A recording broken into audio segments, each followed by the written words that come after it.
time consuming and frankly unnecessary. And so before all standard votes will be unanimous consent, then either checklist. That being said, for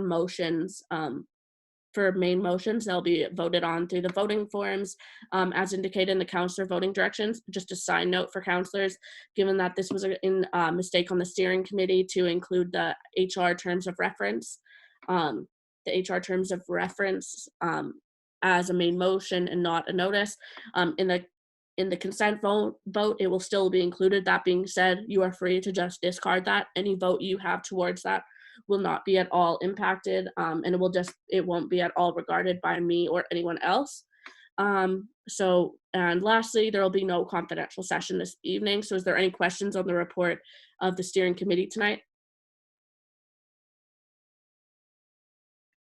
All right, recognizing none, we will move on to item 7, guest speakers. Seeing as we have no guest speakers, we'll move on to item 8, question period. So first, if counselors could give me a minute to just get my email so I can get the question from Counselor Dixon. Unless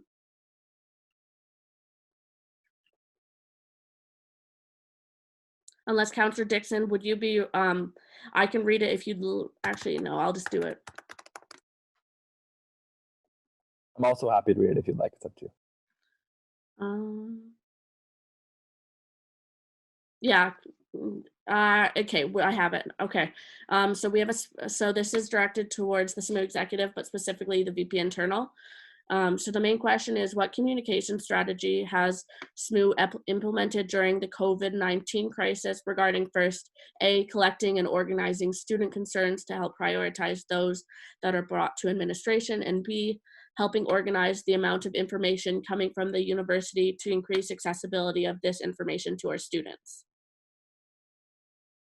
Can I defer that to VP UA or VP external? Yes.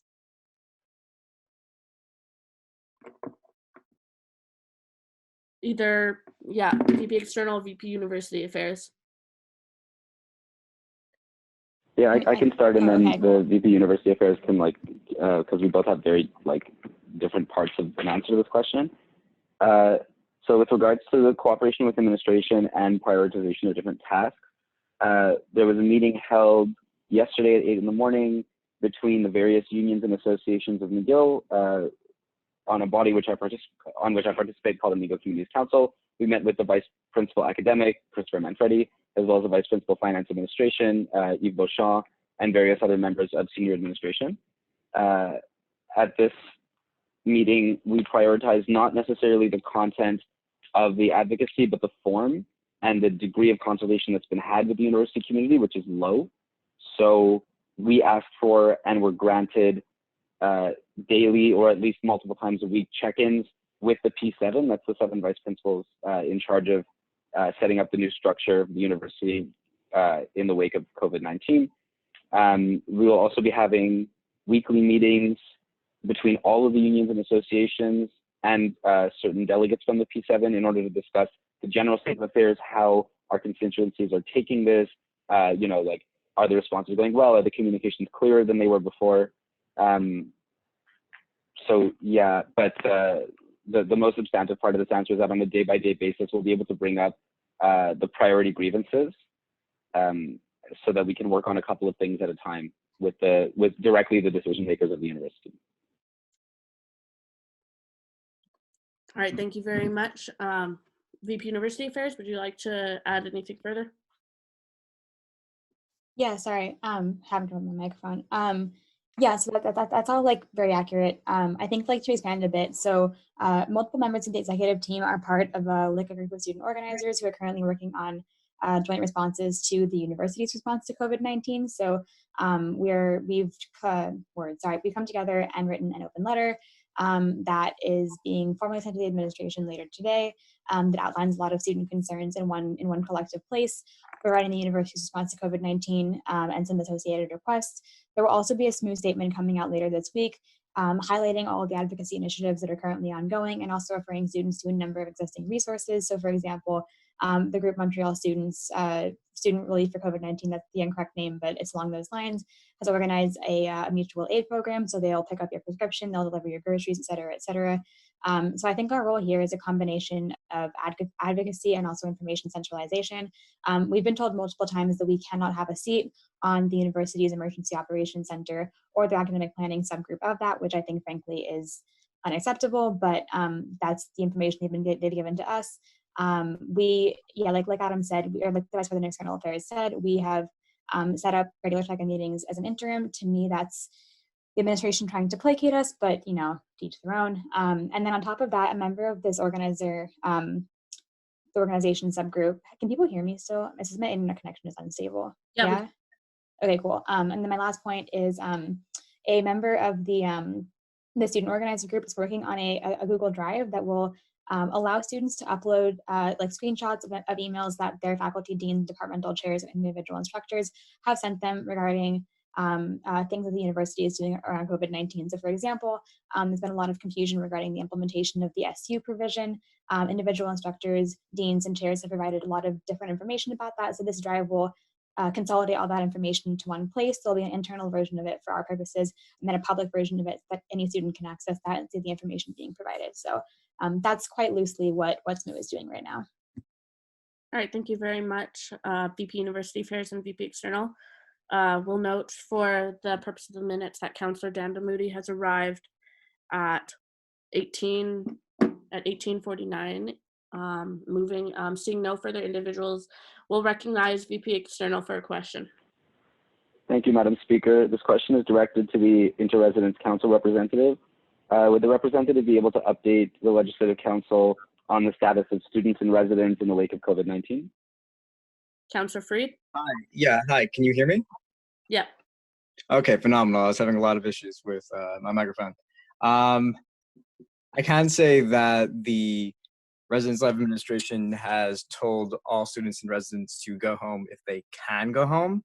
They have not evicted anyone. And from my conversations with floor fellows and with members of the administration, particularly my residence life manager, it sounds like they're going to move everyone who's still in residence into upper residence specifically to lower residence, because upper res is more communal, with bathrooms being communal, Bishop Mountain Hall being, a separate sort of entity, whereas like new res dining halls within new res. Does that satisfy your query? That's all I can say.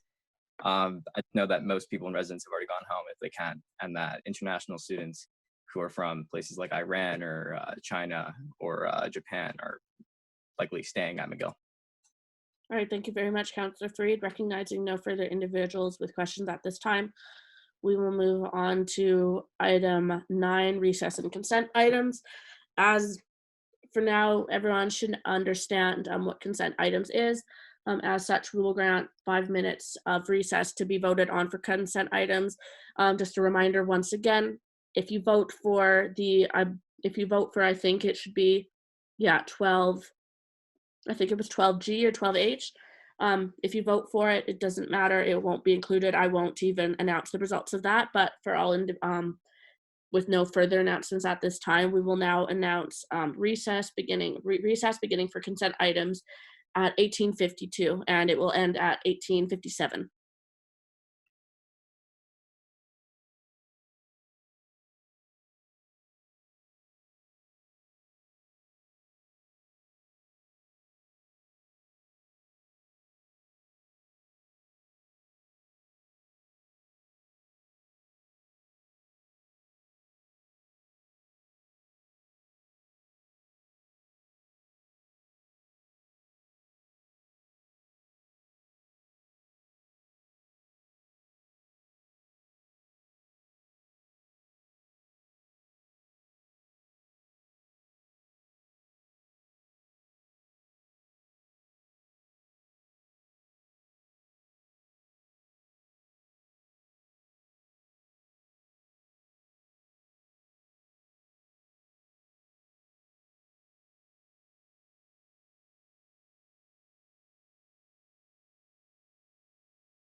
All right, we will resume Legislative Council back to order at 18:57.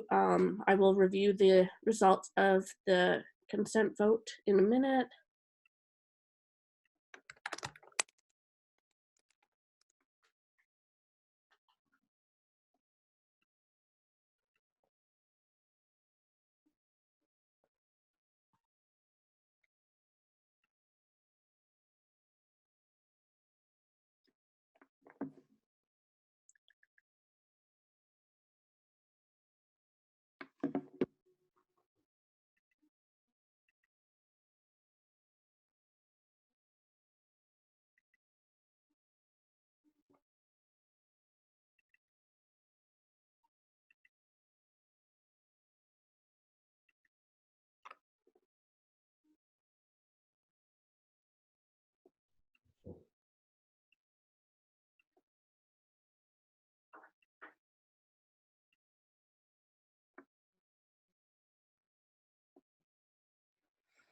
Apologies, I'm just having technical difficulties on my end. It's just taking a while to load.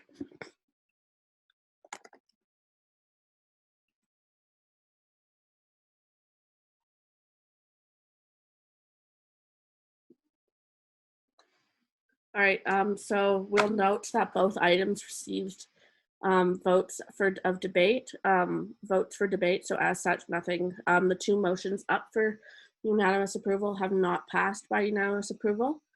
So moving on, we'll move on to item 10, announcements. So all individuals wishing to make announcements at this time can do so by indicating so on the speaking list.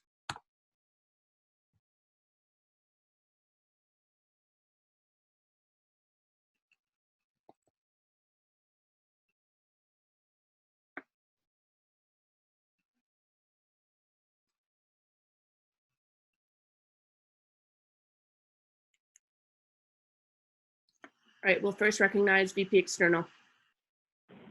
Thank you, Madam Speaker. This announcement regards a letter sent by the Medical Student Society to the Executive Committee, and I'm responding on behalf of the ad hoc committee, which was tasked with drafting and sending out a statement commenting on the blood drives on campus. So the letter generally outlines the harmful approach of issuing contradictory statements, such as like people should be giving blood, but that blood drives should be discouraged on campus and we shouldn't be promoting blood drives when there's transphobic behavior being enacted and generally acted upon by Human Quebec. So my announcement is we'd like to issue a clarification. I understand that the messaging was not as clear as it could have been. To clarify, blood drives should be allowed to happen on campus, but there are preventative steps that need to be taken to curb the distressing effects of discriminatory practices of an institution that refuses to change. For example, McGill could issue statements highlighting that blood drives are important, but that discrimination isn't acceptable, and in their promotion of Human Quebec could identify resources that students can use if they're feeling distressed. We would reiterate that we want to consult with campus stakeholders such as student groups, including the Union for Gender Empowerment and Queer McGill, before promoting blood drives on campus, to ensure the messaging also accounts for all affected communities. And we're not in the business of releasing statements that are actively distressing, publications and statements that are actively distressing to our membership. You know, and then generally we understand that advocacy work around health services and health issues is particularly difficult.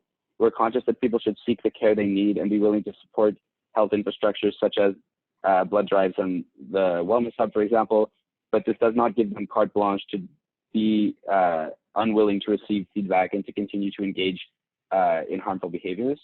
On that, it's just to announce that a new statement will be drafted clarifying this in order to make sure that no harm is caused by issuing confusing statements to the student body. Thank you. All right, thank you very much, VP External. Senator Lametti.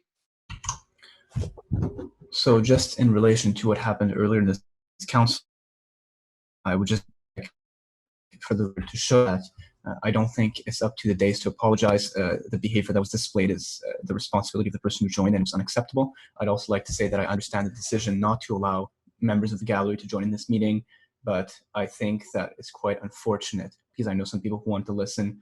It's sad that our democratic rights and democratic rights of our members are being curtailed because of such behavior. So I just want to let the record show that.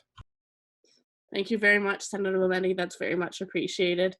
Moving on, SMU President. Thank you, Speaker. The referendum period for referendum questions is ongoing and will last until this Friday at 5 p.m. Please inform your constituencies and your friends if they haven't had a chance to vote yet. Thank you. Thank you very much, SMU President. VP University Affairs. Cool. I have 2 announcements, both of which are posted in the Legislative Council Facebook group. But nonetheless, the first off is that a group of students has put together a survey regarding the University Student Assessment Policy.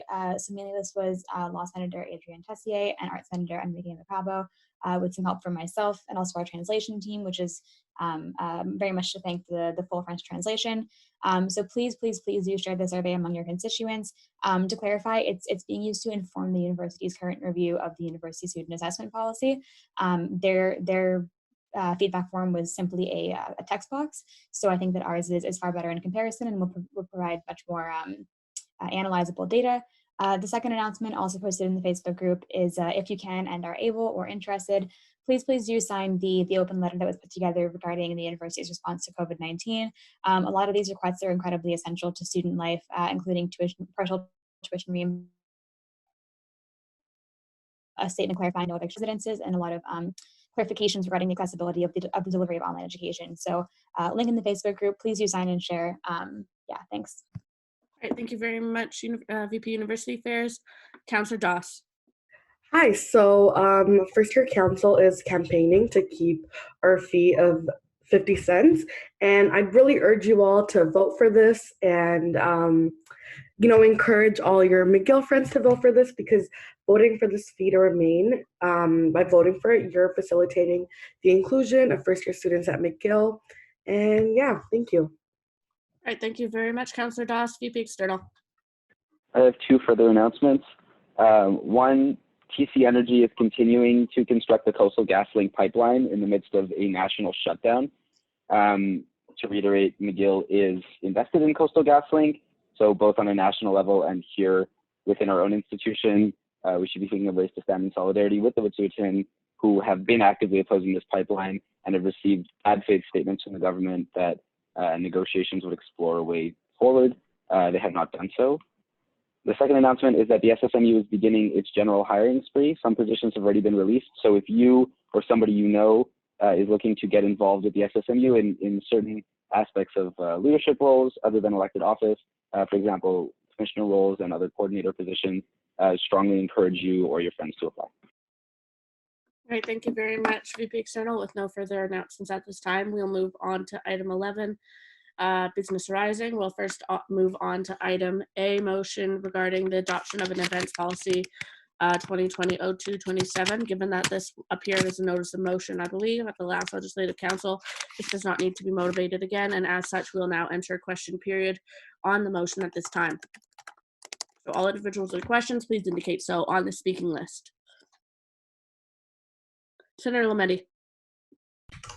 Hello. Last council, I asked questions related to the number of first aid responders needed for each certain block of event participants. I was wondering if there had been any further discussion or modification of these rules. VP External, can I refer to you? No question. I've been having a subject matter. Apologies.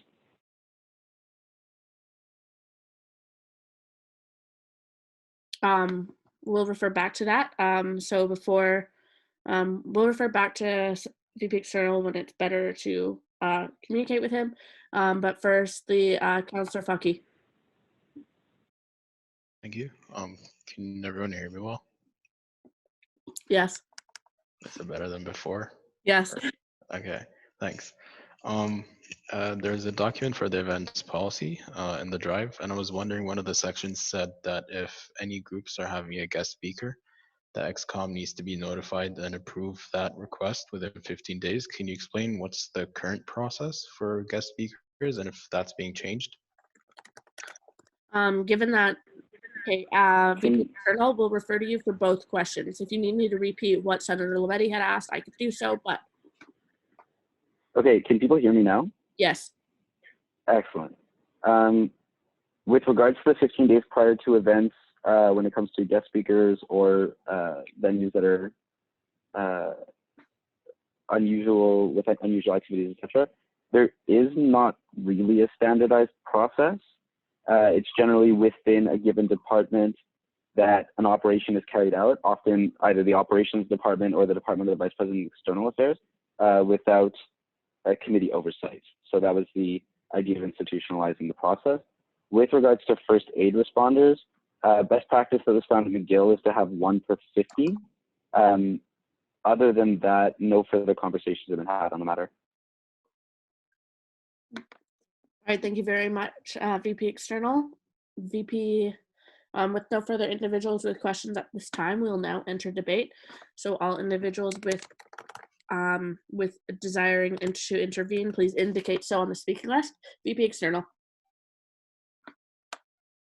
Thank you, Madam Speaker. I'd like to move the amendments circulated last week, which are now in a separate Google document found in the motions drive of the Legislative Council, titled Event Management Policy. They're put as suggested edit. We'll just wait a second for our parliamentarian to get that up. Sorry, Adam, can you just repeat one? I just the amendments that are in suggesting mode on the document Event Management Policy. Yep, okay.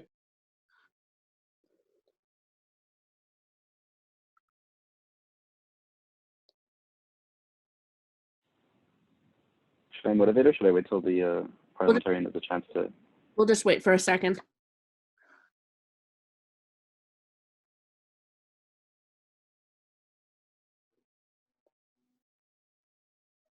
Sorry, I can't find it. Can you just point me to where it is? Sure, give me 1 second.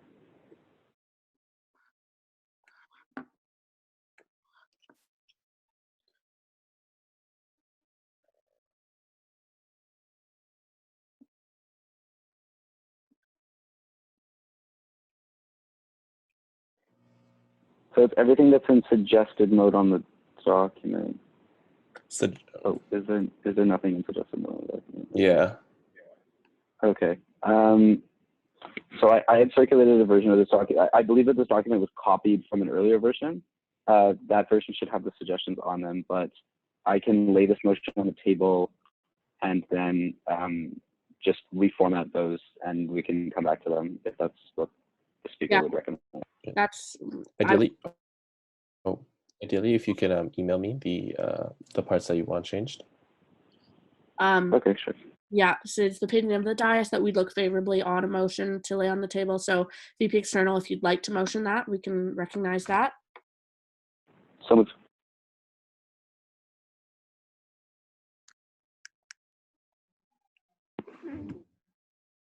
VP External, I didn't quite catch that. I'm not sure if it's my audio or yours, but I didn't. Can you just? Sorry. Yeah, I said so moved. Okay, thank you very much. Can we have a second? I second. We'll recognize Senator Lametti. Is there any opposition to this? As such, this will be tabled until it is pulled off. Moving on, we have the motion regarding the creation of the SSEC 2020-0312. I assume VP Internal, but I'm given that this was came as a motion at the last previous Legislative Council. We will now, there's no reason to motivate for a second time, and as such, we'll now enter question period. So all individuals with questions, please indicate so on the speaking list at this time. We'll first recognize VP External. Thank you, Madam Speaker. Yeah, so this is a question directed to the mover. I was wondering why the determination was made to have 4 people on this event planning committee when there's approximately 14 people on the Student Society Programming Network. VP Internal. Yeah, sure. So I actually took that from when SPIN was originally formed, because when it was originally formed, it was VP Internal, the ILC, 2 counselors, and I think 1 member at large. So originally SPIN itself was 5 people. And as they developed more events that required more coordinating bodies, they expanded a number of coordinators like once that happened. So yeah, I'm just taking this from the history books of spin and seeing how they've grown. That's, yeah, otherwise it's just like at the end of the day, if you're doing something like faculty Olympics or grad frosh, you end up needing a lot more people to handle the programming. And since, you know, SEC is like a new organization or new committee, we are still figuring out what kind of programming what kind of large scale programming they're capable of. And once we get to a point where we have an idea of, you know, what we could run that would require more than 4 or 5 coordinating members, we can always go back to this and expand it. Also, similar to how FACO operates, it's not like this is stopping more volunteers from staffing it. For example, if spin normally for, you know, grad frosh for Halloween 4 floors or anything like that, it is just the coordinators. But because again, FACO large event, we do expand to about 35 staff members, I think we had this year. So it does just fluctuate on the amount of coordinating bodies required. But yeah, if there's a need to extend this in later years, similar to this history of spin, it would probably be increased. All right, thank you very much. We'll now refer to Senator Garneau. Yeah, so first off, I really like the idea. We sort of have something similar in the US as well. But it's actually one of the, sorry? Yeah, no, it's just like, yeah, I've heard of the Adventurers Buddy, right? Yeah. But it's actually one of the least active events communities that we have in the US by a lot. And so there are many reasons for that, but I think one of them is that they failed to reach out to the audience that usually attends non-drinking events, because those are people that are usually less involved in the society. And I was just wondering, like, I don't think SMU would have as big of a problem, but just wondering if you have like any steps to make sure that this new community reaches out to the targeted audience that is usually different from the ones from big drinking events that you currently hold. Before I recognize the VP internal, we'll just note for the purpose of the minutes and for the purpose of fruitful discussion that a back and forth in question period is not allowed. So if you can avoid any sort of interruptions, that would be very much appreciated. But at this point, I'll recognize VP internal. Can I answer? Yes. Okay, yeah, sorry. Yeah, no, I've seen that, but I think first of all, SMU has a far larger reach. You have a lot more people, and second of all, that's one of the reasons that I wanted to separate like spin and sec rather than just expanding spin, is because you would need different people with different skills on sec. I think one of the ways to reach out to others would be doing it through committees, having just generally having more presence in, like, if we can do some collaborations between with stuff like, you know, the EUS Adventurers and other inclusive bodies on campus, collabs like that might spread the word a little bit more. Obviously, all of this, it's a work in trial, right? We have never done this, so we have to just take a risk and see what happens. But I generally think that, first of all, the fact that we do cater to more than just one faculty, and second of all, the idea that we could have collaborations between faculties, specifically do with their, you know, sort of sober event planners, that could have a bigger impact. Yeah, other than that, I think SMU in general just has like a bigger institutional support behind it to front these kind of events. That would be pretty cool, especially the relations we have with off-campus venues, suppliers. It would be easier to plan sort of enticing events, I guess. All right, thank you very much, VP internal. We'll now recognize Councillor Fucky. Thank you. Thanks for the motion. I really like the idea as well of having a new committee to cater for more inclusivity. I just wanted to ask about the naming of these committees. Why is it like, I don't know, from my point of view, like when I first heard about spin, it was a weird name, and this name as well. I don't feel like the names properly represent what we're actually doing within them. Oh, that's I think, sorry, yeah, go ahead. No, we're going to roll that out of order. Councillor Fucky, you could continue. Sorry.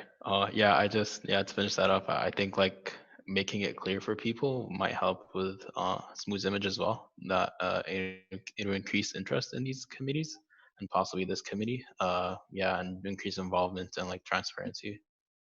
Right, thank you very much, Councillor Fucky. Before we move on, we have exhausted our question period. So is there a motion to extend question period at this time?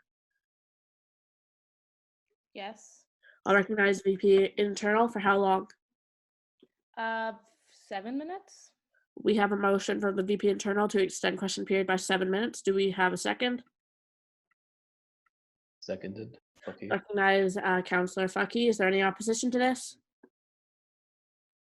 Hearing none, the 7-minute extension is granted. VP Internal to reply.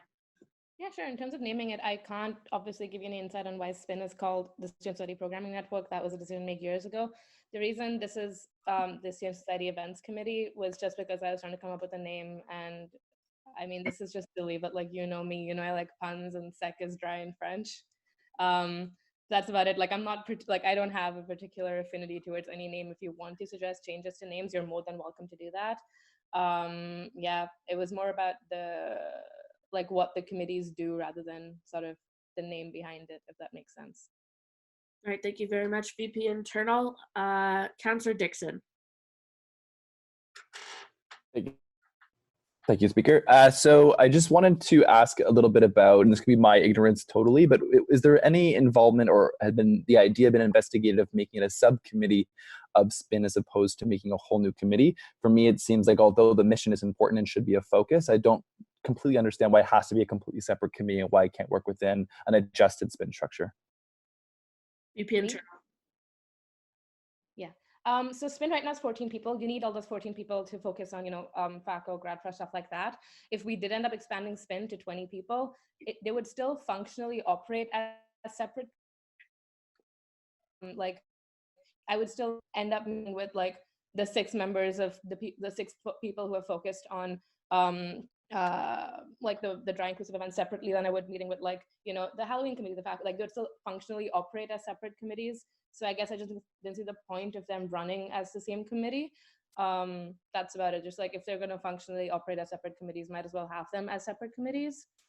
And also, like, there's a big thing when you're, getting people, when you're recruiting people for SPIN and SEC, it's just like, it would be easier to have interviews, one tailored towards SPIN and then again tailored towards SEC, rather than just at the outset being like, hey, are you applying for SPIN or this specific subset of SPIN? And then you can direct questions that way. Yeah, that's about it. It was just a question of like, yeah, that. All right, thank you very much, VP Internal. Senator Garneau. Yeah, you sort of touched on it.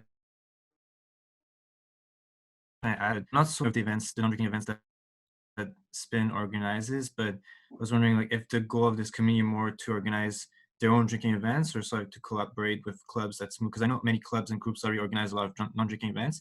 They don't reach as much of attendance as SMU events would. Just wondering like what's the direction of the committee? Yeah, sure. Sorry. Sure. So for recent, big events that SMU ran that under the VP Internal's portfolio that were non-drinking, the big one was last year, Movies in the Park, huge success.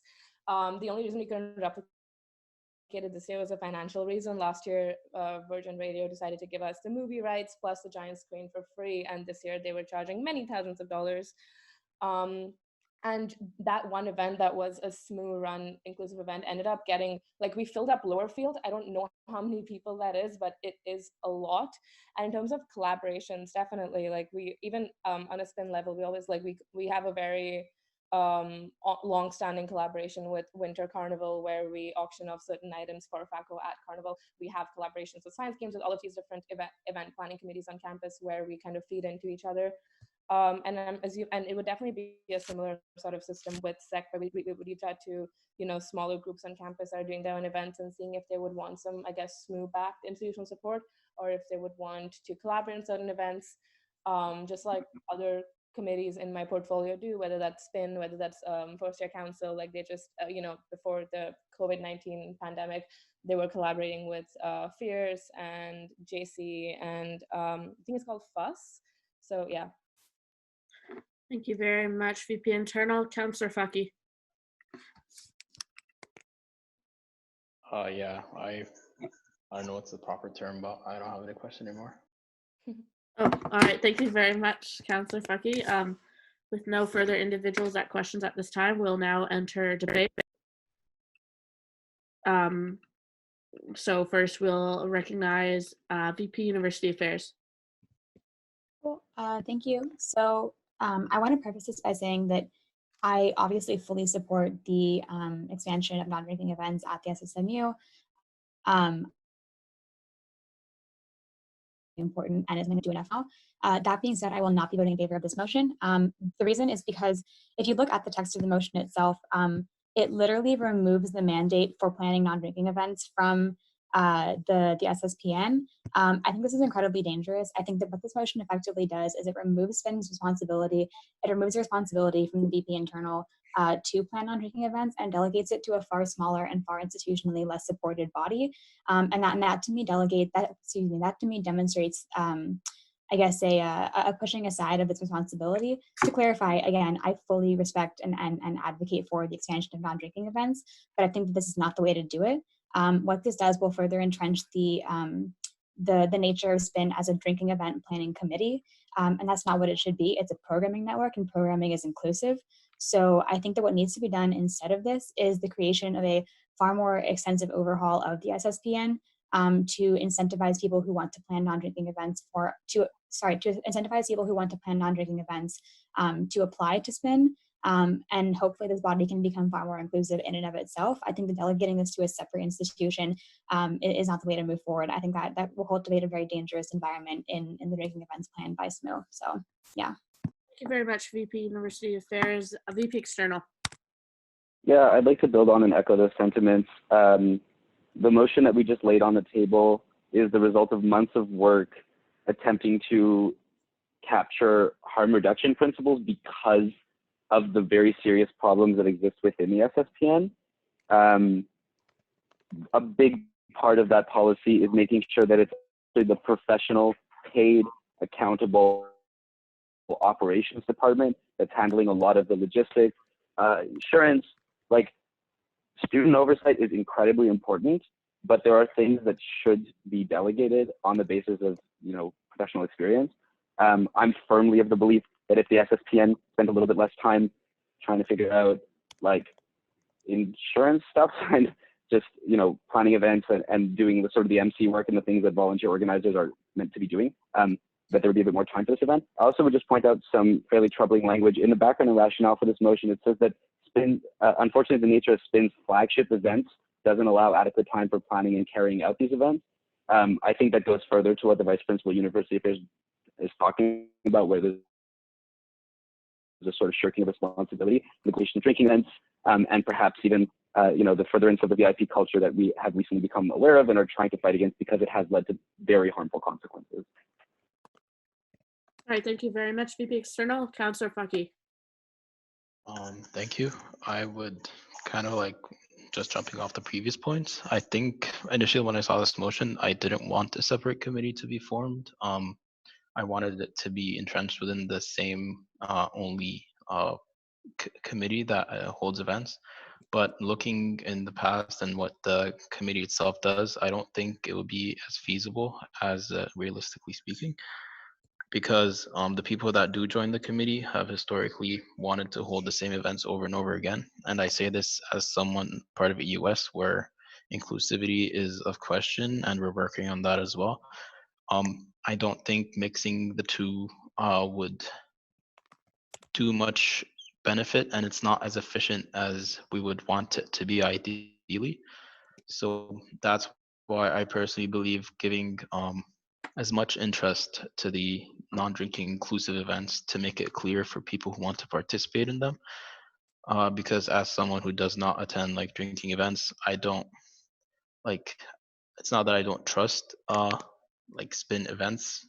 I don't know if that's the right wording to say, but I would much rather attend an event that has individuals who know what I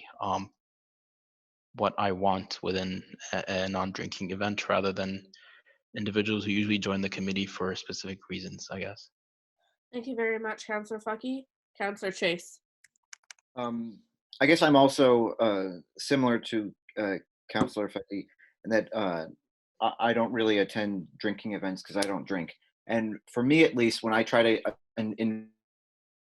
envision of how we would be able to come up with non-drinking events, I don't think we should be saying to groups that are their primary focus is to plan drinking events. We should not force them to change and say, okay, you also got to do non-drinking events. I think the best way to do it is to give it to a group that wants to have non-drinking events, and they can do it with their own mindset, get creative and have that be their own projects. But we should not be saying that non-drinking events, we should not be keeping the current situation where non-drinking events are seen as the small rocks while drinking events are the flagships. Thank you very much, Councillor Chase, VP External.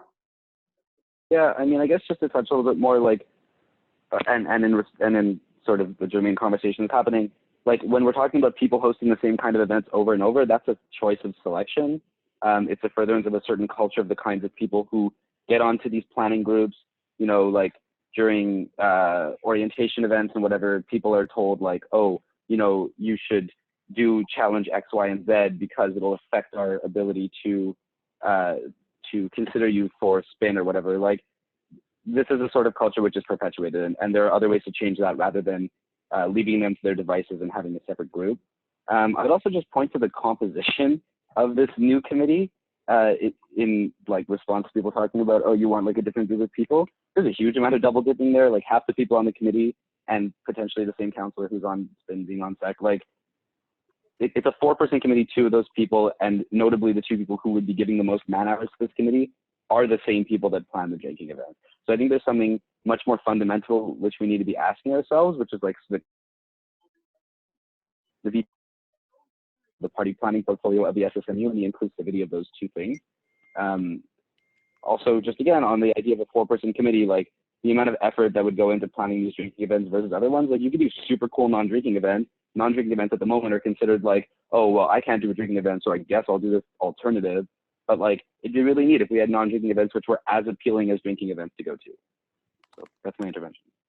Thank you very much, VP External. Councillor Fucky.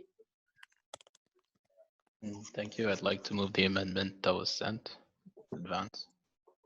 All right, thank you very much.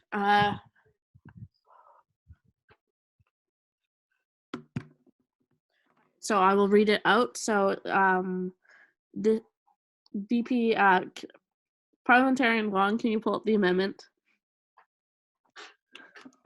Yep, just give me 1 second. Thank you very much. All right, so I'll read it out for everyone in case they're not looking at their screens at this moment. So the amendment would be as follows for item C. Regarding helping to staff the General Assemblies, they would be helping to staff the General Assemblies alongside members of the SPIN.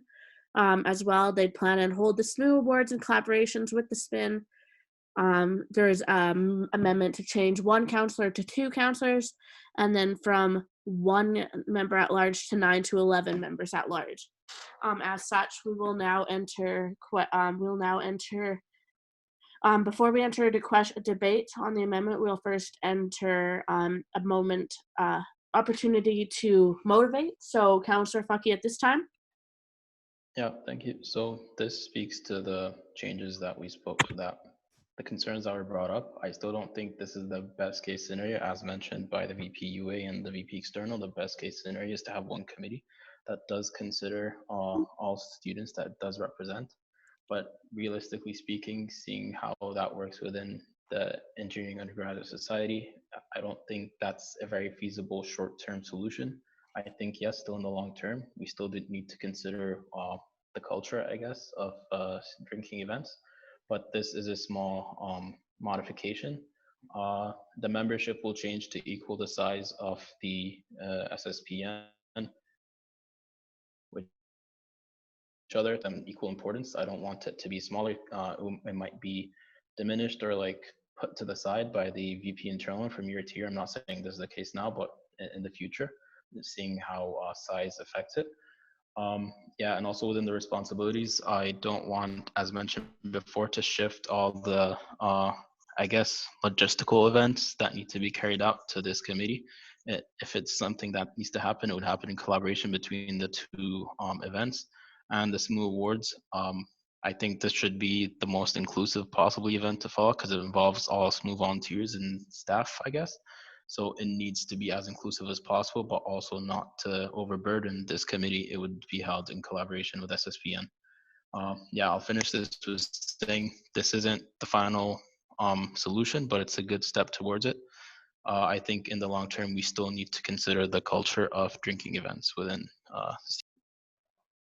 All right, thank you very much, Councillor Fucky. Moving on to debate on the amendment, we'll first recognize VP University Affairs. Thanks. I'll be quick. I think that this is an improvement over the previous version. That being said, I want to note that it's quite disappointing that as a body we feel the need to make amendments to motions that we don't want to pass simply because we want the bad motion to pass in the best possible way. That's not how governance should work, but it's where we're at right now. So I think that this is better than the current state of affairs, but I would rather this motion be voted down and then a larger scale overhaul take place, because I don't think that, I guess, like last ditch saving efforts should be what our society is governed upon.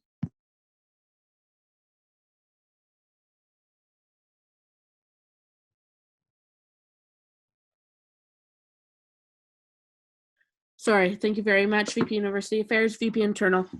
Yeah, I mean, I agree completely with the first two things, the GAs and SMU words. That's completely, I'm fine with that. The issue is with the size of it. Coordinating a 1, 2, 3, 4, like 14 to 15 person committee is very hard, and finding the time to do that is very hard. The only reason SPIN expanded to be the size it is because we started taking on larger projects like FACO, like GradFrosh. I would be amenable to could be maybe more than 1, but definitely less than 9. Like, would the mover of the amendment be 3 to 4 members at large, 3 to 5 members at large, just because the sheer size of committees like SPIN makes it a very hard one to coordinate. VP, before we revert back to the normal speaking list for debate on the amendment, Bucky, I'll give you a chance to reply. Yeah, sorry, I won't be in favor of that. I believe also the large size of the committee also helps with bringing different voices within the community. They don't all need to be like planning huge events, such as the scale of SPIN. It's more as well about bringing different voices and bringing you to the table. That it should be equivalent to SPIN size, if not more actually. But yeah, I'll.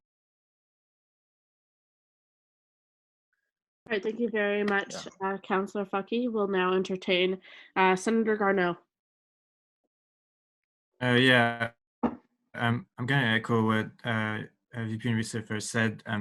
I think it's a good amendment for the motion, but I'm not entirely in agreement with the general message. I do like, however, that this increases how SSPN and this committee would work together.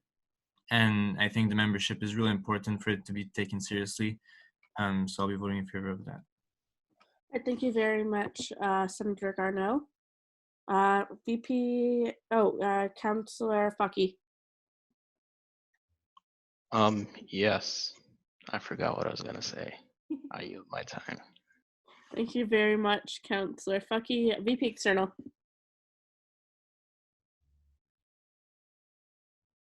Sorry, I'm here. Yeah, two things. I think that the response of the Vice President Internal to this proposed amendment highlights the priority of the portfolio. I think it's relevant to have a large committee because you can plan more enticing events rather than giving like a sort of last-ditch second-rate effort to the portion of the McGill community that doesn't drink or doesn't like to drink within the realm of party culture. I also had noticed on the original amendment that they were supposed to help staff the General Assemblies instead of the Student Society Programming Network, so I'm very much in favor of this amendment, and again would echo that it's an attempt for SPIN to shirk its responsibilities as the programming network. All right, thank you very much, VP External. Councillor Fucky. Oh, shoot. Yeah, just to go back to how this isn't the final, I guess, say. This is before the last council. Given the high turnover rate between us councillors, SMU executives, and part-time casual staff as well within SMU, I don't think relying on future years to actually carry out, yeah, we could hold them accountable for like within debates and platforms that they run on, but I think doing something as well within ourselves, which we agree on, and because I personally don't trust, as someone who's been here for a number of years, seeing a lot of people just bring this up and have it put it in the trash can later on. I don't trust for future years to actually carry this out. We're all here. I do agree, like we can't fully overhaul SPIN right now within this term that we have because it ends in a month. But I think this is a good step towards that, and hopefully, like, fingers crossed, in the future executives and counselors do work on this. Yeah. Thank you very much, Councillor Fuggy, VP External. Yeah, I would just point in response to the councillor's most recent comment about overhauling SPIN that we have another motion, which was unfortunately laid on the table. It would have been an interesting timing if that was entertained first, which does effectively put SPIN in its place as a volunteer committee and perhaps gives it more time to plan other events. So I would just encourage the councillor to read that motion as well. Yeah, just again, like totally reiterating my opposition to this entire motion. All right, thank you very much, VP External. Seeing no further individuals on the debate to amendment. On the amendment, we'll now enter voting period. As such, we'll enter a vote by roll call. So beginning with SSMU President. Yes. VP Finance. Yes. VP External. Yes. VP University Affairs. Yes. VP Internal. Abstain. Sorry, can you repeat that? Abstain. Thank you. VP Councillor Chan. Yes. Councillor Chase.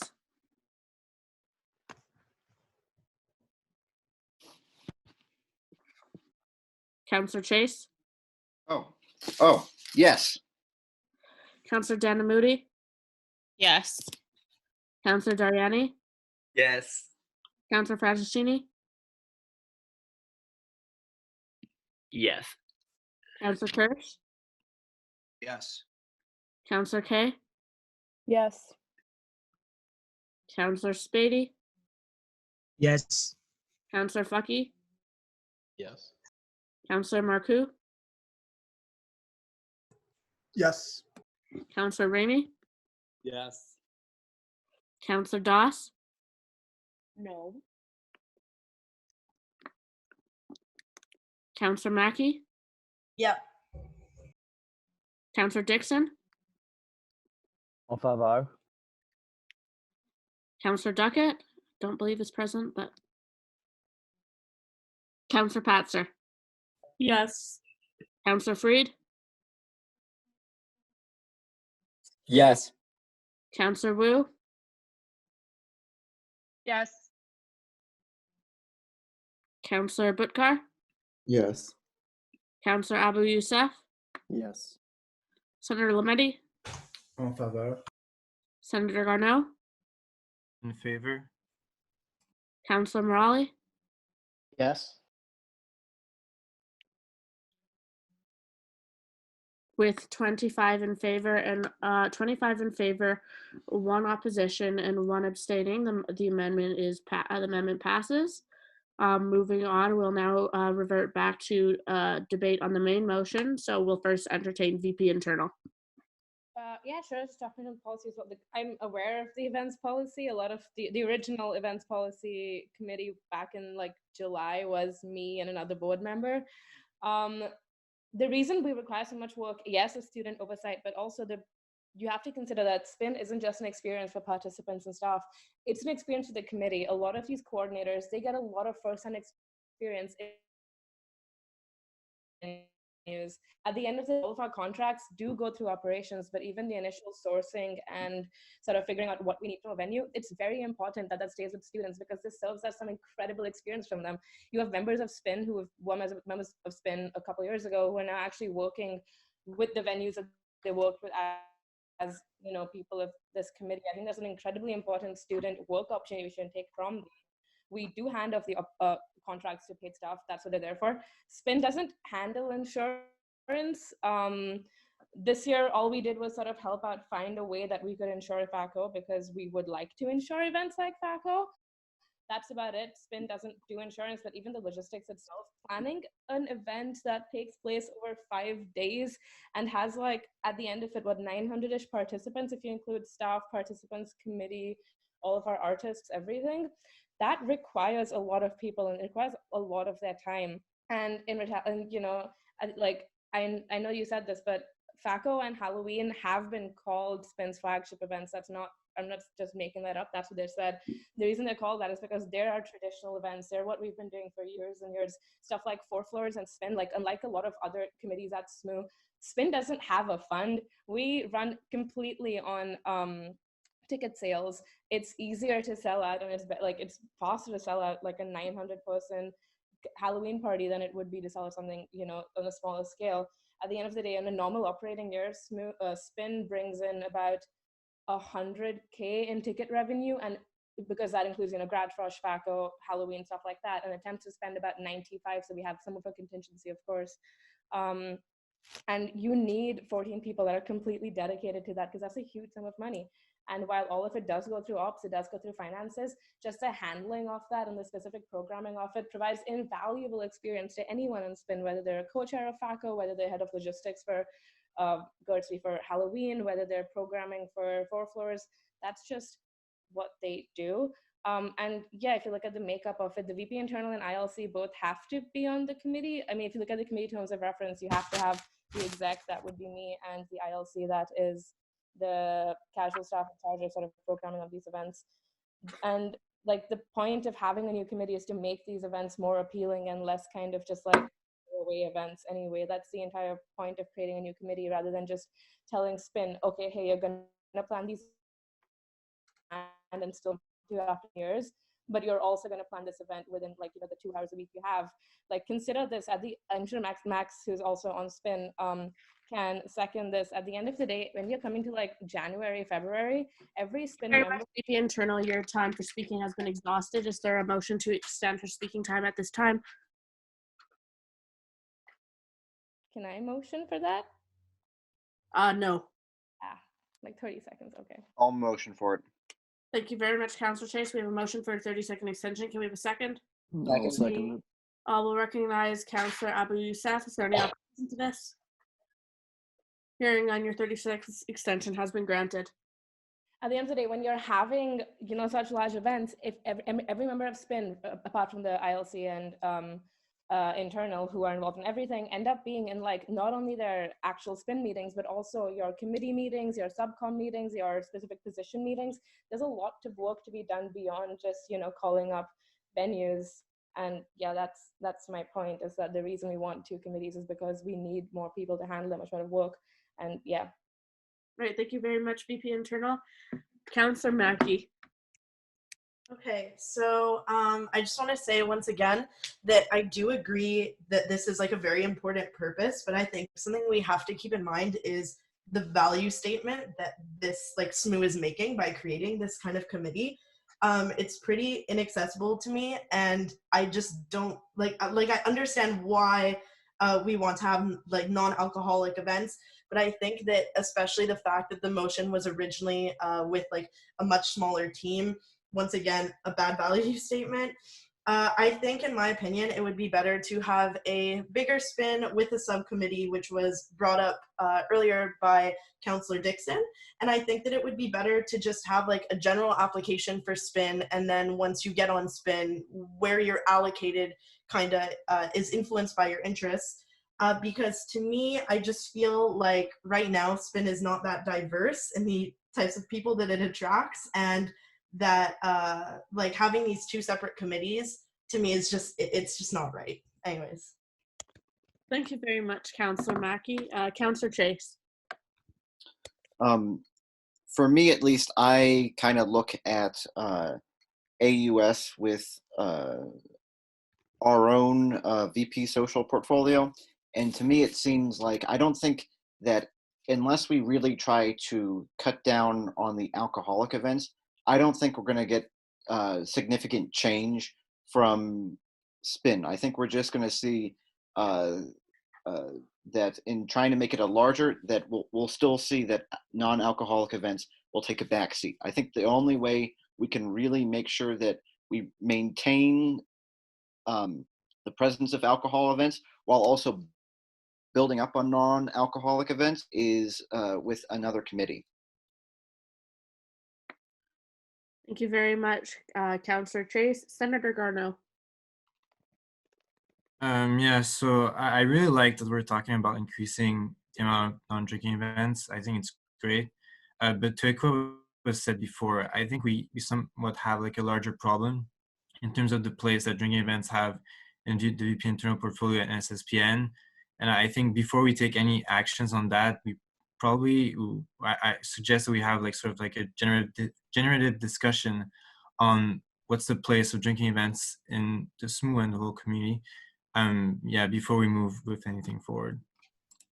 All right, thank you very much, Senator Garneau. Councillor Wu.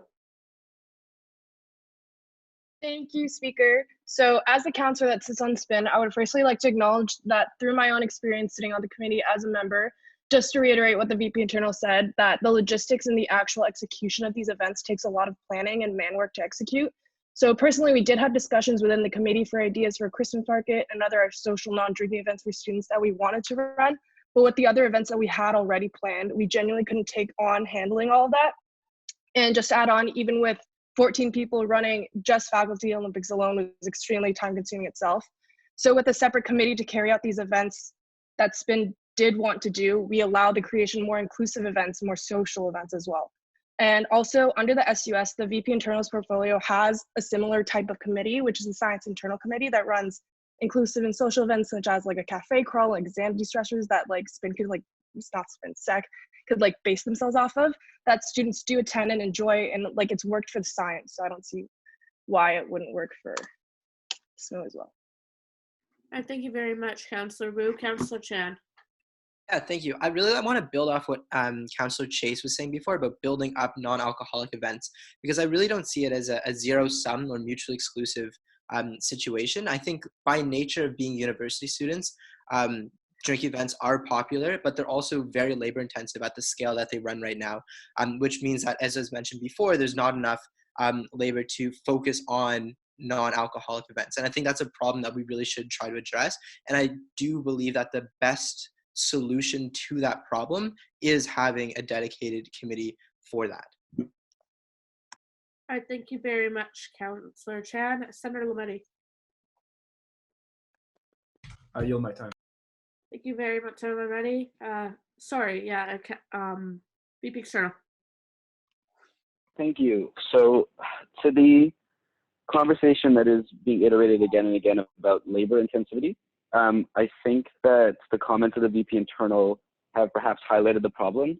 It's not our job to give people valuable work experience with regards to sort of insurance and contract negotiations, etc. If it's taking away from the inclusivity of events, there have been arguments advanced that this, the creation of this committee would exacerbate the problem insofar as SPIN is concerned. A perfectly valid alternative solution has been proposed, which is to shift weight onto the permanent event planning staff who have a cumulative 120 hours a week to plan these things and who have decades of industry experience in this domain. I take the point of the faculty associations that have brought up that their own committees end up prioritizing drinking events because this is sort of like how things go. They don't have permanent event planning staff with decades of industry experience. And I wish they did, because then we would be able to have the same sorts of solutions. Like, SPIN does not need to be doing the types of work that it's doing, and it does need to be doing the types of work it's not doing. In addition, the VP Internal, in general, not just this year in general, should be prioritizing SPIN members who, yes, are interested in planning of events, and yes, who have a sort of like engaging attitude, but who have an eye towards inclusivity. It hasn't been the case. I don't think that this motion helps that. I think it hurts it a lot. All right, thank you very much, VP External. Senator Lametti. I yield my time again. Oh, thank you very much, Senator Lametti. Councillor Dariani.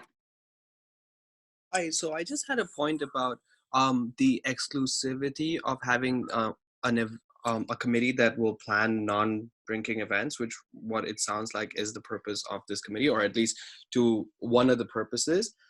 Having this committee, and to echo the VPUA's sentiments, it will actually remove the mandate of, or like the idea that Spin would and should have of having a committee that also respects inclusivity. What will end up happening is that Spin may not take into consideration inclusive events by just saying that the alternative is that there is another committee doing so. I think when it comes to inclusivity, it's like if you're going to have alcohol being served, then you also need to have non-alcoholic drinks. And I think that can be done by Spin rather than having a committee by itself, or having a coffee crawl, but not simultaneously having a beer crawl at the same time. It's not mutually exclusive, in my opinion. Thank you very much, Councillor Dariani. Councillor Wu. Thank you, Speaker. So just to reiterate on the point brought by, not to reiterate, but just like to talk about the point brought up by the VP External about the operational staff just like taking over a lot of the responsibilities that like Spin has currently. Like in a perfect world, ops can do this, pull it off, and FACO is the exact same. But like realistically, for example, if we were to run FACO just with ops doing everything, it would not be FACO. It would be just like, I don't even know what it would be. But regardless of whether we had ops staff doing the planning and the organizing or whatever, we would still be in charge of the implementation and the execution of these events, which takes also an intensive amount of time, which I just think that like it doesn't make sense to just push it all onto ops for that reason. All right, thank you very much, Councillor Wu. VP Internal. Yeah, no, to echo Max's point, like Spin members reach out to our venues and our contractors and our suppliers, whether that's Neil from Hannah Promotions, like whether that's Dex at Sweater Guys, reach out to them, reach out to our DJs. But at the end of the day, all of the contracts are run through ops, but just they're reaching out to venues and all these contractors and suppliers and telling them what we want, that's work. And just to say what Max said, yes, like the details behind planning a week programming for like 900 people, that is a lot of work. Ops does finalize all the contracts. Spin has no legal say about that, but yeah, just because ops finalizes contract doesn't mean that Spin members can't get some valuable experience while planning it anyway. And to Darshan's point, if you look at all of our events, how we run them, you do have 1 or 2 Spin members tasked with inclusivity and sustainability. And if you look at every single event we've run this year, something that we focused on, and this is just like a specific thing, is we've asked there to be non-alcoholic options that aren't just water or like soda at every single event we've had. At any event you want, you could go to the server and be like, hi, I want like, I don't know, a juice, I want a mocktail, and they would whip one up for you. That was something that we wrote into most of our contracts that we had this year, because we realized that there are people that do events like FACO, that do events like that, even go to like the Halloween party, that want to be there for the atmosphere. They want to be there to watch people, you know, do things like Mario Kart on stage. That's a fun thing to watch, but don't want to drink. And we have alternatives for them present at these events. And yeah. All right, thank you very much, VP Internal. Before proceeding, we'll just a reminder to councillors that when you're referring to other councillors, please address them with their full councillor name. So councillor, i.e. last name, instead of using their first names, just for parliamentary procedure and just in respect to your fellow councillors. That being said, we'll now move on to Councillor Chase. Okay, so 3 things. First off, on whether or not I think that Spin would be more exclusive. I do think that I don't even know if we could trust, I don't know, personally, I am not very trustworthy of groups throwing large drinking parties to being able to consider inclusivity of non-alcoholic beverages. I mean, I know that perhaps we can include mitigation for something like the Halloween party of having other drinks, because I did go to there, but fundamentally it's a club event, and it's much different to be at a club sober than when you're drunk. So I don't think that we can just mitigate them by including with Spin. Second thing, I think that a committee focused on non-alcoholic events will be able to become more creative, because they'll be more focused on their own work, and they will be able to come up with better ideas and more fun events. And I think that is the main thing that we want to go for. Third thing, I am concerned about revenues, because I know that it was mentioned for revenues, And I think that in order to make sure that this committee has enough money, SSMU should consider having extra funds be given to this committee so that they aren't at a disadvantage, because I know that perhaps non-alcoholic events won't be able to raise funds as easily as SPIN will. So I do think that there will be, that is one consideration that I have realized. Thank you very much, Councillor Chase. Senator Garneau. Yeah, I'd just like to sort of like echo what Councillor Chase said and talk about having non-drinking alternatives in drinking events. I really don't believe that's a good option, and I think it sends like the wrong message. Like it's not because you can't drink at an event that it's necessarily going to be anywhere near the fun that it is if you drink. And saying to increase inclusivity in drinking events by putting non-drinking alternatives, I think to start with, drinking events are to some extent non-inclusive, and just adding like some small non-drinking alternatives really does not solve the problem. It's really not the same experience. Anyone who I've talked to who doesn't drink and goes to drinking events, they really don't get the same experience, and for most of them, it's pretty boring. So I really don't like this reasoning. Thank you very much, Senator Garneau. VP External. I'll just point out that if this motion passes, I'm firmly of the opinion that the events including alcohol will become less safe at the SSMU. Thank you very much, VP External. VP Finance. Yeah, so actually a point raised by the arts representative resonated with me quite a lot. If you have a committee, so you have a committee like SPIN and a committee like SEC, and you have a student who wants to get involved who doesn't drink, be it either through personal or religious reasons, they're essentially going to be alienated from joining SPIN.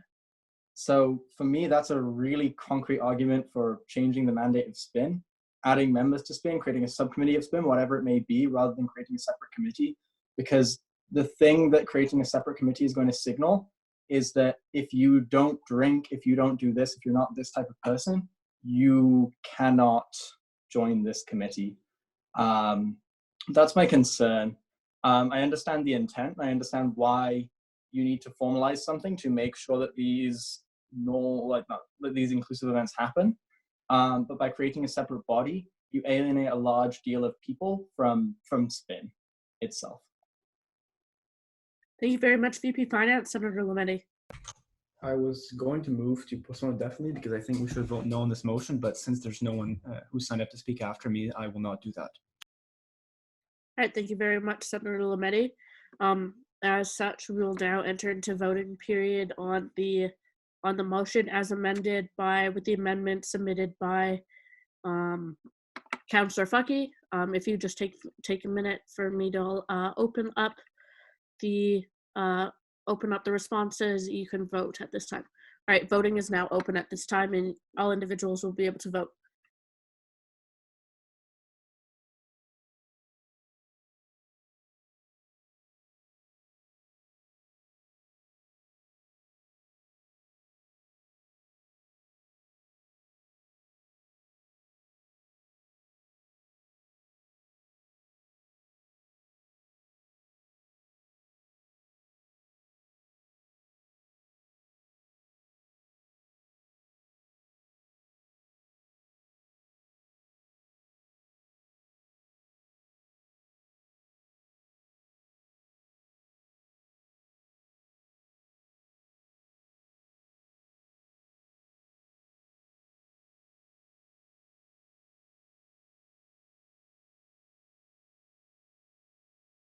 We'll announce the closure of voting in 30 seconds. I might need a second.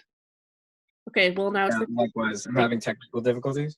Okay, well, just indicate to me when you both of you have finished voting, and because I believe we're waiting on the two of you, but just once you're able to, just let me know.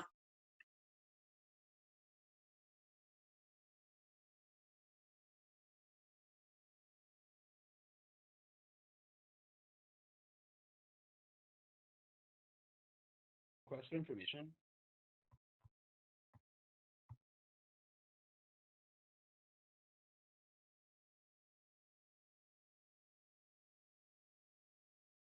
We'll announce the closure of voting in 15 seconds. Lauren, I think someone had a motion Sorry, VP or a External. point. VP External? Yeah, just a request for information. Are we in recess right now, or are we just in a voting procedure? Oh, we're just in voting procedure. But Okay. technically it's Can I have 15 seconds more? yeah, okay, we'll Or recognize. could I indicate my vote to you in Councilor- private or something? I mean, my computer appears to be overheating. Okay, just wait. Yeah, I can, let me just note this down. I'll note this down. You can just, Councilor Freed, if you just want to message me it, I can write it down. Over Facebook? Yeah. Okay.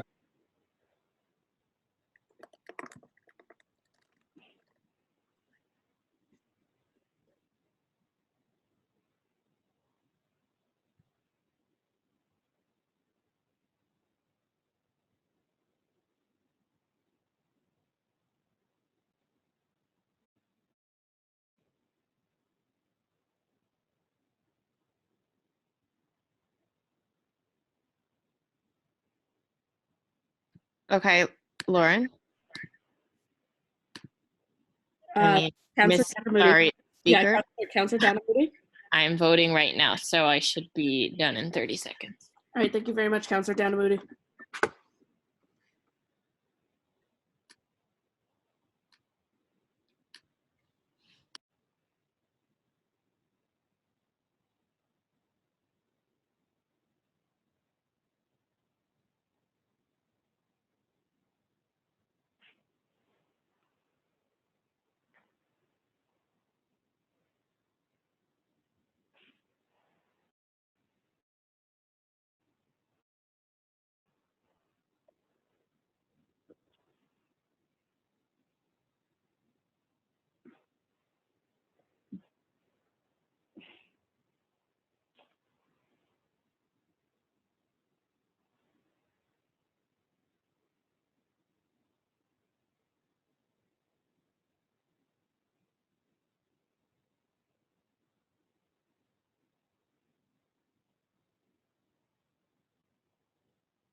Sorry, my apologies.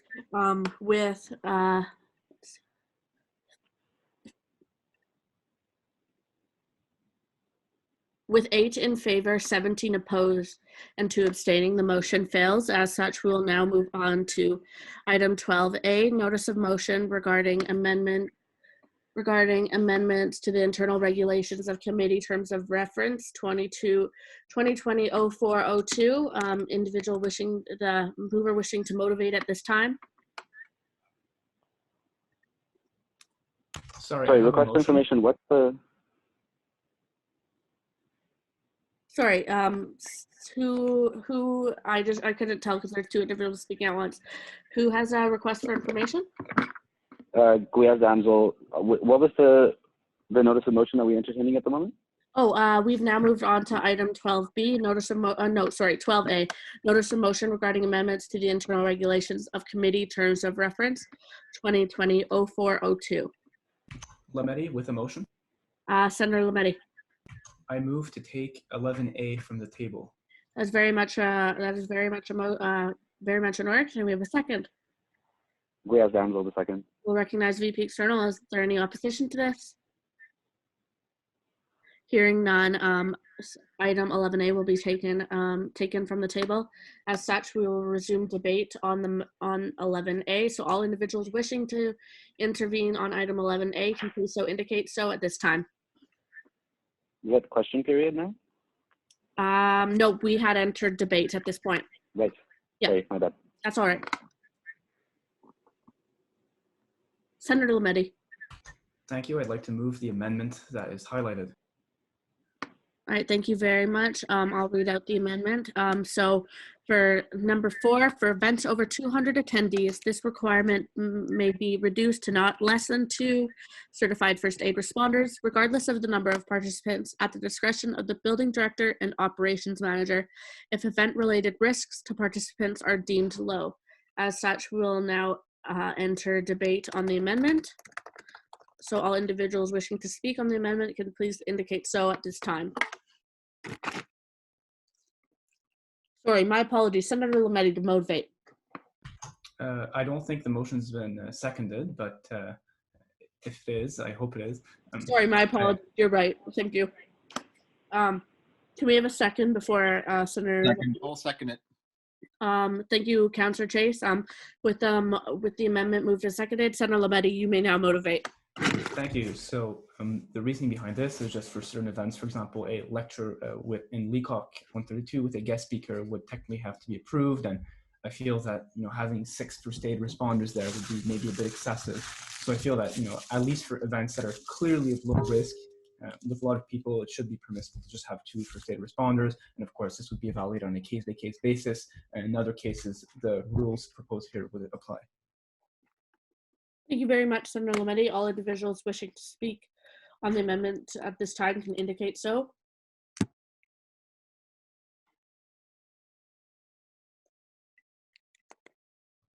All right, recognizing now, we will now move on to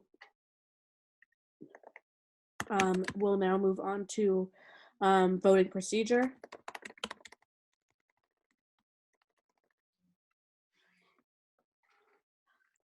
As such, we'll begin with SMU President. Yes. VP Finance, Yes. VP External, Yes.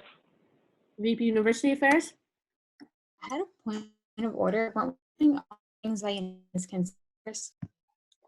Sorry, I missed that VP University Affairs because of the connection. Can you repeat that? Yeah, sorry, I was just saying a point of order, I guess. Weren't we planning on voting on all things by unanimous consent first? Sorry if I wasn't clear enough. Sorry if I wasn't clear enough. Not for amendments, no. Just kidding. I vote yes. So that was my apology. That I should have been clarified further. Thank you for bringing that to my attention. VP University Affairs, Vote yes. VP Internal, Yeah. Councillor Chan, Yes. Councillor Chase, Yes. Councillor Danamudi, Yes. Councillor Diani, Yes. Councillor Franciscini, You betcha. Councillor Kirsch, Yes. Councillor Kay, Yeah. Councillor Spady, Yes. Councillor Faki, Yes. Councillor Marcoux, Hell yeah. Councillor Ramey, Yep. Councillor Doss, Yes. Councillor Mackey, Yeah. Councillor Dixon, En faveur. Councillor Duckett, Councillor Patzer, Yes. Councillor Freed, Yes. Councillor Wu, Yeah. Councillor Butkar, Yes. Councillor Abu Youssef, Yes. Councillor Lametti, Senator Lametti, Senator Garneau, In favor? Councillor Morali. In favor. With 27 in favor, the motion is carried. As such, we will now refer back to debate on the main motion, recognizing Councillor Mackey. Okay, so this is definitely a question, so feel free not to answer it. But in section 4, I'm seeing for 11 example and 10, there are things about locations of the events and floor plans. I was just wondering if the decisions made, even though it's not written here, have to be done with accessibility in mind, making sure that, for example, a place we can try and get spaces that don't have stairs at the entryway or a first floor bathroom, stuff like that. Just curious. Thank you very much, Councillor Mackey. VP External. That's actually a perfect lead-in. I would like to move the amendments that were sent and circulated last week and have since resubmitted to the Parliament with correct formatting.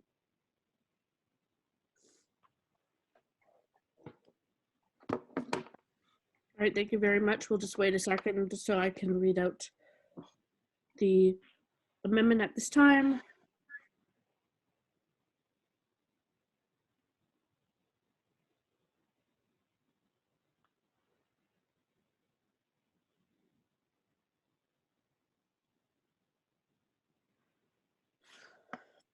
All right, seeing that it's quite lengthy, I will not read that whole thing out.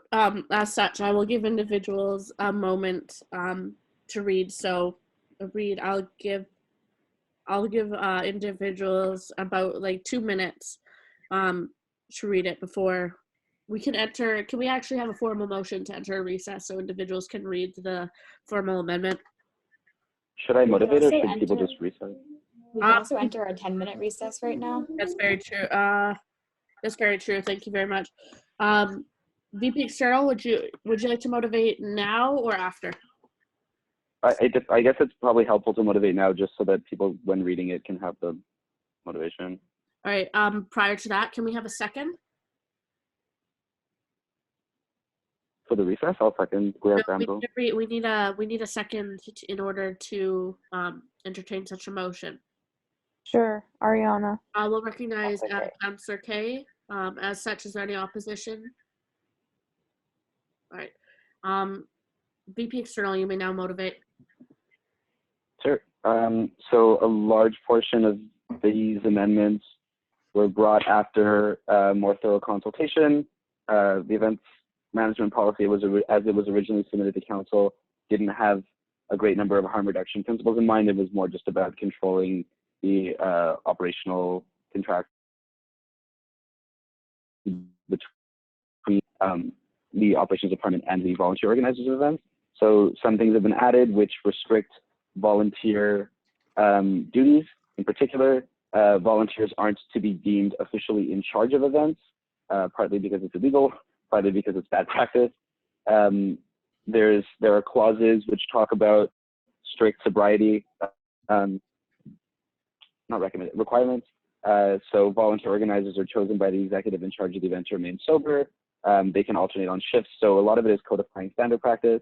It requires us to work with internal harm reduction components. So there's again standard practice that we use MCERT, Red Frogs, Drive Safe at events. We've also included mental health first aid, so peer support center and SACOMs. Before going to external venues, so this most strongly applies in practice to the decision to go with Uber this year rather than Drive Safe, so this would prevent that. And other accountability measures such as requiring EXIT reports and requiring that, again, absolutely no staff are intoxicated. As was discussed at a legislative council in the fall semester, it also synthesizes the VIP culture at events policy that had previously existed. So it says that the Human Resources Committee, in responding to a complaint that someone was drunk, should take into account the historical abuse of power of VIP culture within the VP Internals portfolio. All right, thank you very much, VP External. Before entering our 10-minute recess, I'd just like to remind councillors that this is, that we are recording Legislative Council. This doesn't just pertain to audio, but it includes to visuals as well. As such, we are individuals, like all individuals will be capable of viewing your chats. So as such, the dais would strongly recommend remaining professional within the chats. This is very much similar to my reminders during Legislative Council to remain professional in front of the live stream. In fact, it is more so, given that your names will actually be matched up, and it will be all your inclusions will be seen by any potential viewers. But that being said, we'll now enter our first 10-minute recess at at 2017 and will come back at 2027. And for reminders for all counselors, please review the amendment submitted by VP External at this time.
All right, everyone, we will call Legislative Council back to order at 2027. As such, we have now entered debate on the amendment submitted by VP External. So all individuals wishing to speak on the amendment can indicate so on the speaking list at this time. Request for information. Councillor Fucky. Two different types of like. Oh, yeah, I can. Highlighting. Oh, is that? I can explain that. So, Councillor Chase has submitted some amendments as well, and that's in the green. Has The he yellow. an amendment to the amendment? Well, I suppose. It's a separate amendment. Yeah. Okay, so we'll entertain it after we have finished debate on the amendment. Mm-hmm. Right, so all individuals wishing to speak on the amendment can please so indicate so at this time. Point of order. Councillor Fucky? I'm sorry, I'm not sure what happened. Should Councillor Chase move that first, or is No, this- we have not. We've not even moved to entertain that.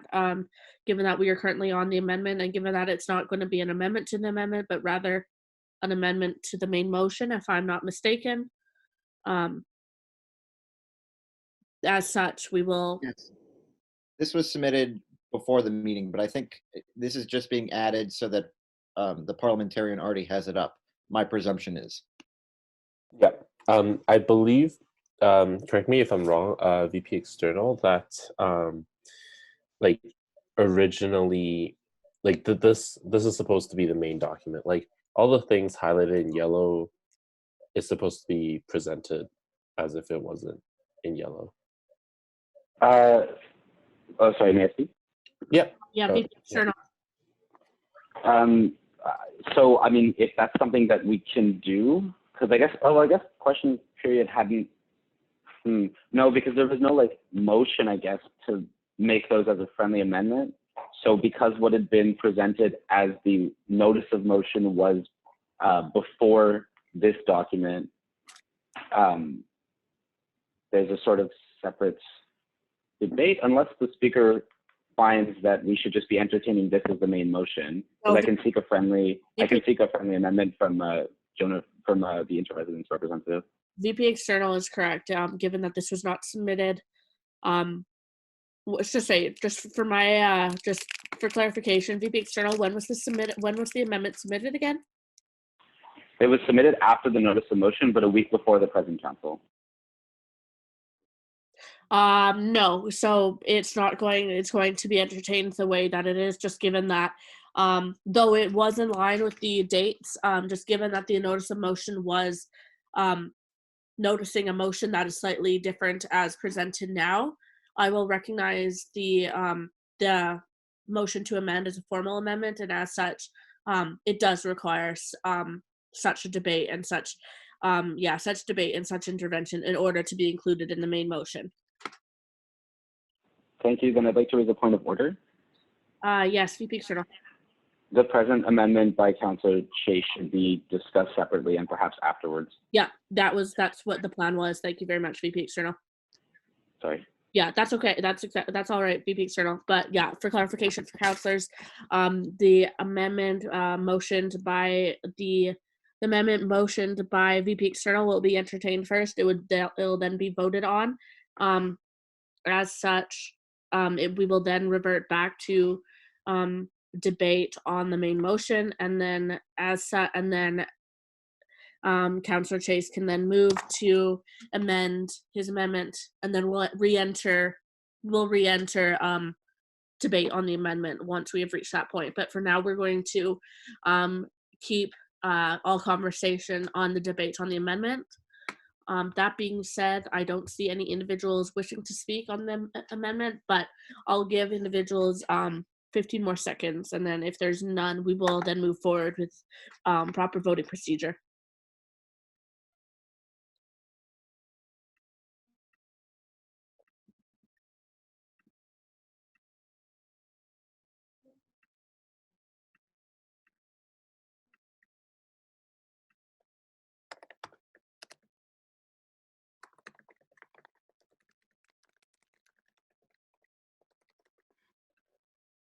Recognizing no individuals wishing to speak, we will now enter voting procedure by method of roll call. SMU President. Yes. VP Finance. Yes. VP External.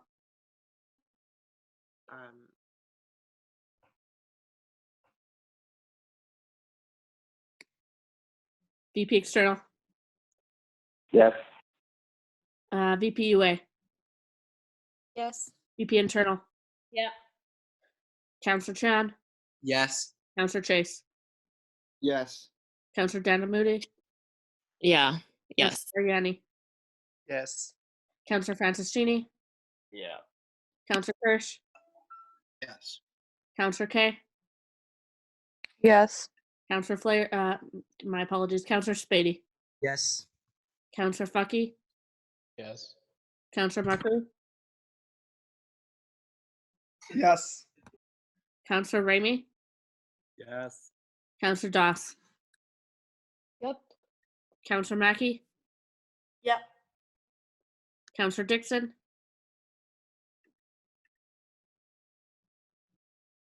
En favor. Thank you very much. Counselor Morgan. Abstain. Counselor Patzer. Yes. Counselor Freed. Yes. Counselor Wu. Yep. Counselor Bukhtar. Yes. Counselor Abu Youssef. Yes. Senator Lametti. En favor. Senator Garneau. In favor. Counselor Morley. In favor. Recognizing 27 in favor, 0 opposing, and 1 abstention, the amendment is carried. We'll thus move on, revert back to debate on the main motion. Counselor Chase. I am introducing the amendments I had already submitted. All right, thank you very much. We'll have individuals. Can we have a second for that amendment of that nature?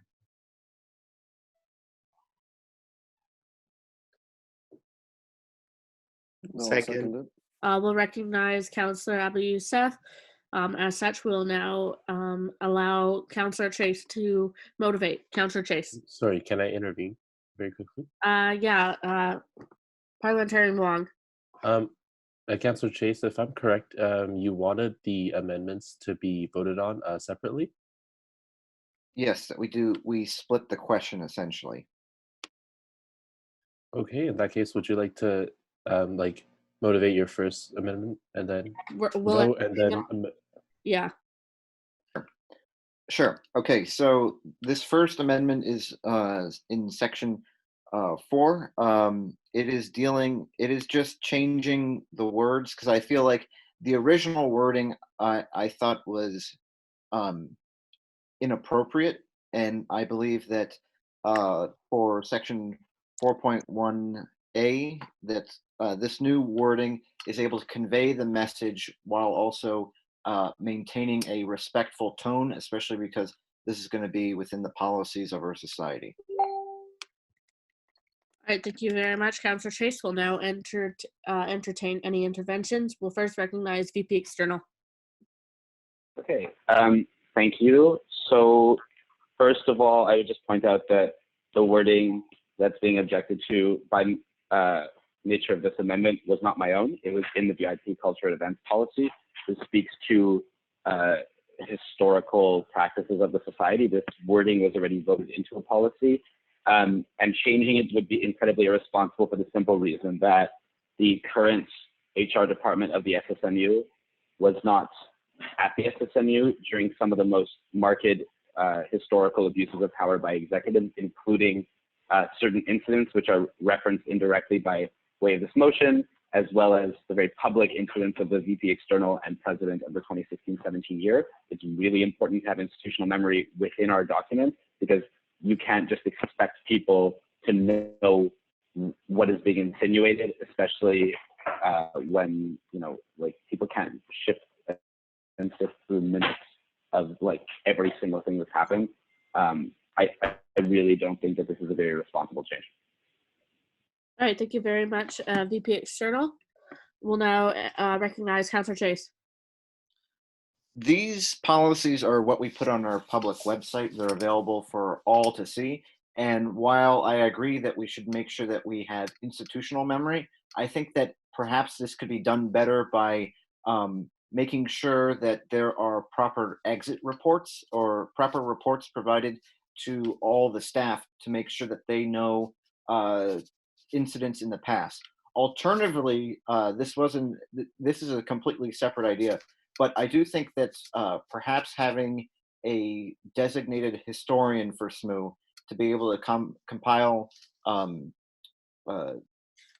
what has happened before is a better way of making sure that we keep track of things. But that's a different conversation. But I do think that we do not need to have our institutional memory completely compiled on the website. I think that we should be more respectful in our official policies and not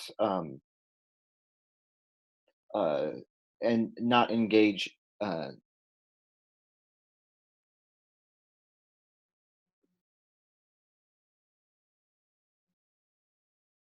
All right, thank you very much, Councillor Chase. As such, we'll now recognize VP External.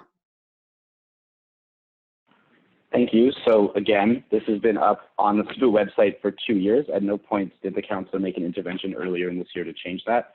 I would just point out that we as an institution have committed to a survivor-centric approach when it comes to dealing with issues of equity, other types of harassment, and in particular sexual violence. Having detailed exit reports which flesh out the incidents of what happened is not in line with this approach. It's not meant to iterate specific instances. So the alternative to that would be to have an indirect reference, such as the one that is implemented into this document for the reference of the entire Human Resources Committee. Most of the members of the Human Resources Committee, if I'm not mistaken, 5 out of 6 current members turn over year. In some cases, institutional memory can be built back up. In cases such as this, and particularly with regards to HR, and more specifically with regards to violence and sexual violence, we really need to make sure that we're taking every step towards being survivor-centric, which is why the original wording was put in. All right, thank you very much, VP External. In order to facilitate more conducive discussion, oh, my apologies, those are being deleted. VP Internal.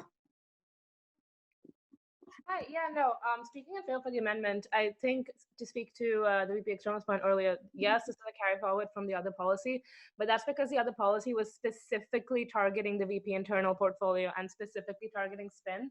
If we're making a policy that targets every event run under every umbrella of SMU, I think it should be a bit more general than just the VP Internal Affairs. Like even later on, whenever it says SPIN committee members or unpaid volunteers, I think all of that should just be changed to volunteer organizers or just SMU execs rather than specifically targeting one committee or portfolio, since it seems to be, and it should be a policy that targets every single event run by SMU, no matter whether it's a drinking event, a non-drinking event, whatever the case may be. All right, thank you very much, VP Internal. Councillor Chase. I understand what the Vice President External is saying in terms of making sure that we take a survivor approach, especially with regards to violence and sexual violence. But at least with the wording of this clause here, we see the phrase abuse of power and normalizing copious amounts of spending on alcohol and other perks to those individuals planning SMU drinking events. And to my knowledge, at least with reading it, it does not seem to involve violence or sexual violence, but more or less corruption. And I think that to including those phrases seem to me to be inappropriate. And I think that the way I have written it for misappropriation of resources, I think that is a better way of conveying it within a formal policy that we have for our society. All right, thank you very much, Councillor Chase. VP External. Thank you. So with reference to the councillor's statement, it is historically inaccurate.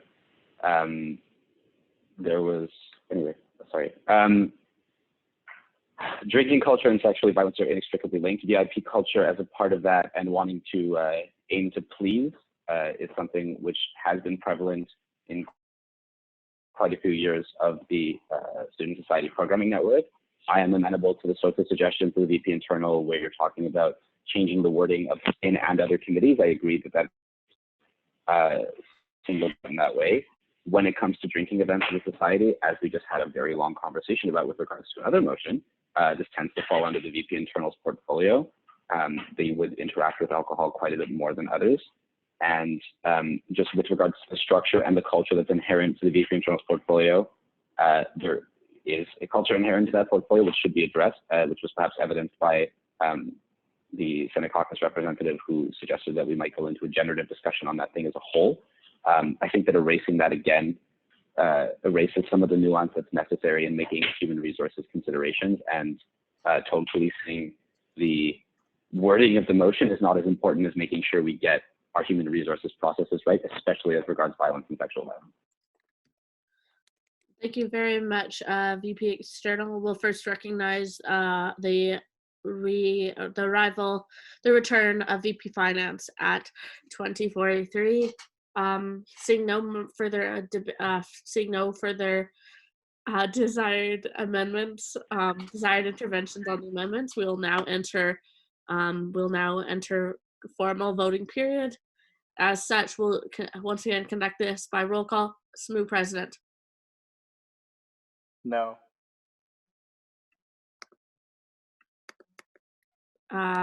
VP Finance. Abstain. VP External. Absolutely not.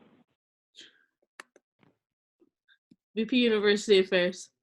No. VP Internal. Yes. Yeah. Counselor Chan. Yes. Counselor Chase. Yes. Counselor Danamudi. Abstain. Counselor Dariani. Yes. Counselor Francis Genie. Abstain. Counselor Kirsch. Abstain. Counselor Kay. Yes. Counselor Spady. Abstain. Counselor Fucky. Abstain. Counselor Marcoux. Abstain. Counselor Ramey. No. Counselor Doss.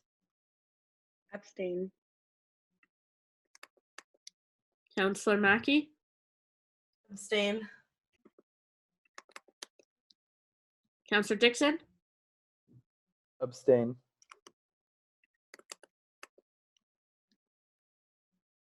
Counselor Morgan. Abstain. Counselor Patzer. Abstain.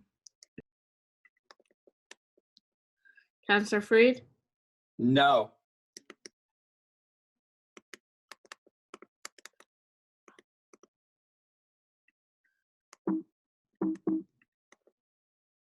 Counselor Wu. Abstain. Counselor Bookhart. Abstain. Counselor Abu Youssef. Abstain. Senator Lamedi. En faveur.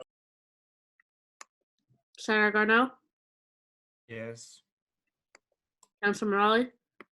No. With 7 in favor, 6 opposing, and 15 abstaining due to the number of abstentions, the motion fails. Moving on, we will now entertain the second item of Councillor Chase's amendment. Point of order. Point of order. Councillor, sorry, VP External. VP External. Did you call VP External? Sorry. Yeah. An abstention under, I think it's the speaker's ruling, counts as a vote cast, but not a vote against passing a motion. So because only yes and no votes should be considered within the voting procedures if technically passed. Sorry, yeah, my apologies. We'll note that as such, the amendment passed by 7-6. As such, the amendment has been approved with a 1 majority. As such, we will move forward with the second item of Councillor Chase's amendment. I think I need a second, correct? We recognized your amendment as a whole, so no. Okay. So this amendment is this amendment was originally to go with section 5, but the reason why I thought that we should include the entire executive is because especially at events, the executive is meant to represent the society, especially at these events. And to me, at least, the idea of having drunk executives, SMU executives at SMU events could be it could tarnish the society and would be in, I think that there could be problems leading to that. I did include the idea of a dispensation from the executive committee, just in case, something like SMU awards where you would imagine the executive would want to drink. But for instance, at the Halloween party, I think that it would be a good idea to have sober executives just to make sure that we mitigate risk and they can provide a set of sober eyes and ears. Thank you very much, Councillor Chase. As such, we will now enter debate on the amendment. So all individuals wishing to speak, please indicate so. Councillor Mackey. While I like the sentiment of the amendment, and I do agree, I think it's not precise enough because you could be a SMU executive attending a SMU event, but not in your capacity as an executive. So I would say maybe that should be clarified. So like, for example, if a SMU exec does VACO, like, does that mean that the executive committee would have to tell them that they are allowed to drink? I think that needs to be clarified. All right, thank you very much, Councillor Mackey. VP External. Yeah, I think that the sentiment of Councillor Chase's amendment was precisely what Councillor Mackey just suggested, that executives at all times should remain sober at SMU events because of their representative nature. I would just point out that we work about 70 hours a week. There are already provisions in this policy saying that anyone who is on the staffing committee and organizing committees of the event is not allowed to drink any alcohol before, during, or after the event. I think this is a little bit unreasonable, just if you look at our work as like a line of employment. Like, I don't want to be a staff at FACO. I went to FACO, it was fun.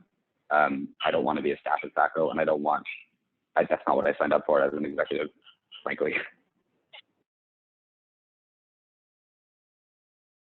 Thank you very much, VP External. Recognizing no further individuals wishing to intervene at this question on this intervention, will thus again refer to voting procedure. As such, SMU President. No. VP Finance.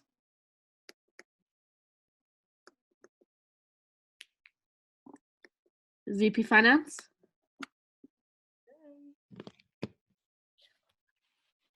VP Finance. Abstain. Thank you very much. VP External. No.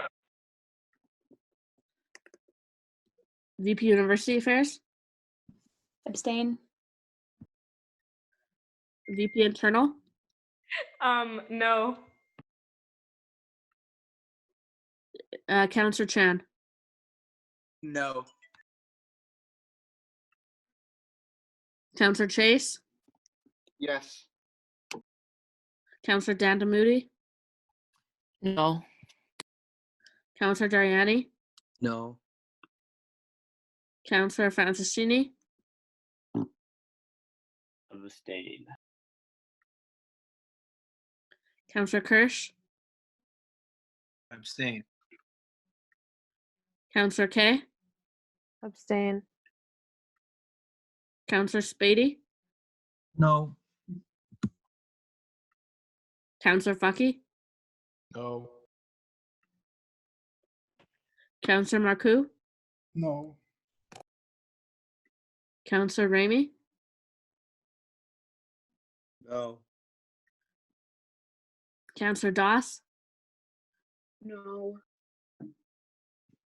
Counselor Mackey, No. Counselor Dixon. No.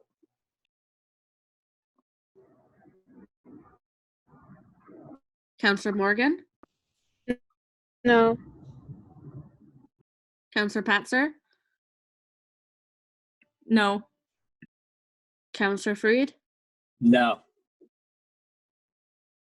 Counselor Wu, No. Counselor Butgar, No. Counselor Abu Youssef, No. Senator Lametti, Je m'oppose. Senator Garneau, No. Counselor Morali, No.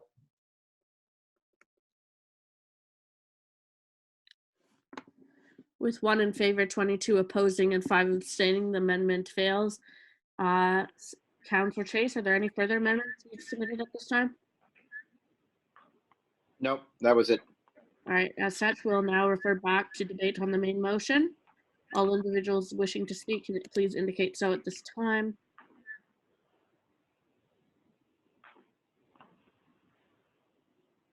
Recognizing Senator, Counselor Chase, do you still want to speak or should that be deleted? That should be deleted, yes. Thank you very much. VP External. I'd like to move to reconsider the first of the amendments brought forward by Council Chase. I would cite high rate of abstention as the reason for my movement to reconsider. All right, thank you very Point much. of order. Senator Lametti, I'm pretty sure. Yes, I believe that only members who voted for the outcome are allowed to move the reconsideration. You are correct. I was just about to bring that up. Yeah, so Senator Lametti is correct. Individuals voting differently than VP External would be able to vote for such reconsideration of the question. However, VP External, you are not VP External or other likewise members who voted in the same game are not eligible to at this time. Request for information. VP External. Would someone who abstained be able to reconsider given our treatment of abstentions as opposed to Robert's Rules treatment of abstentions? No. Thank you. Hearing. I will move to reconsider because I'm also worried by the number of abstentions. All right, thank you very much, Senator Lametti. So we have a motion to reconsider. Is there? Can we have a second for this? Quiaz Ansel. Thank you very much. We'll recognize seconding by VP External. This is not debatable. As such, we will first do this by unanimous consent, and if this fails, we will then entertain a vote by the procedural voting checklist. Is there any opposition to reconsidering a vote of Amendment 1 at this time?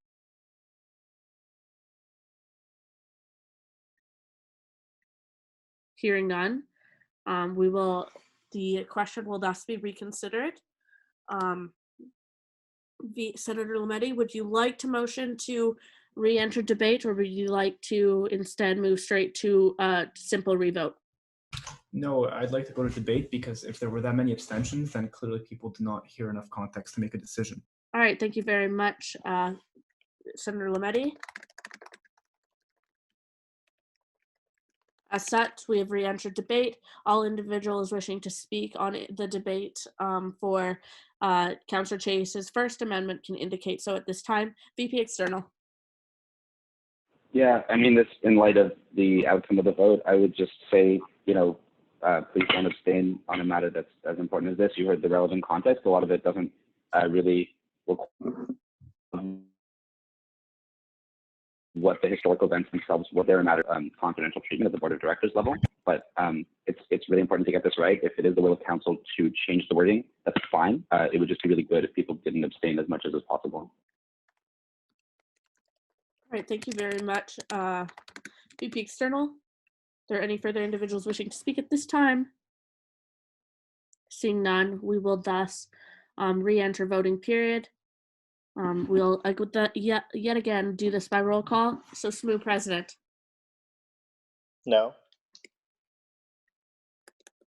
VP Finance. Yes. VP External. No. VP University Affairs. No. VP Internal. Yes. Counselor Chan. Yes. Counselor Chase. Yes. Counselor Dan Namoudi. Yes. Counselor Dariani. Yes. Counselor Franciscini. Yes. Counselor Kirsch. Yes. Counselor K. Yes. Counselor Spady. Yes. Counselor Fucky. Stayed. Counselor Marcoux. Yes. Counselor Ramey. No. Counselor Doss. Yep. Counselor Mackey. Yep. Counselor Dixon.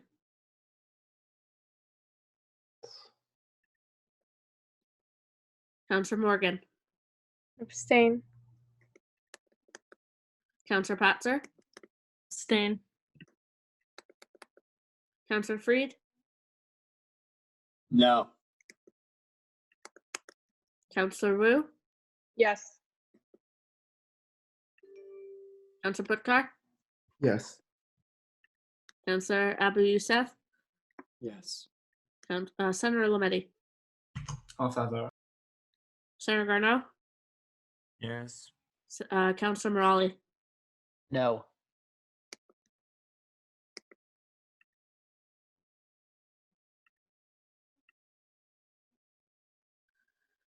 With 19 in favor, 6 opposing, and 3 abstentions, the amendment is now carried. As such, we will now return to debate on the main motion. All individuals wishing to speak on the main motion can indicate so at this time.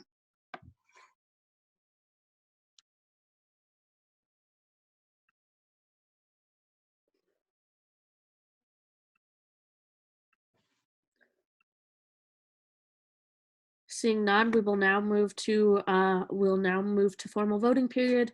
As such, we will move to Google Forms for this.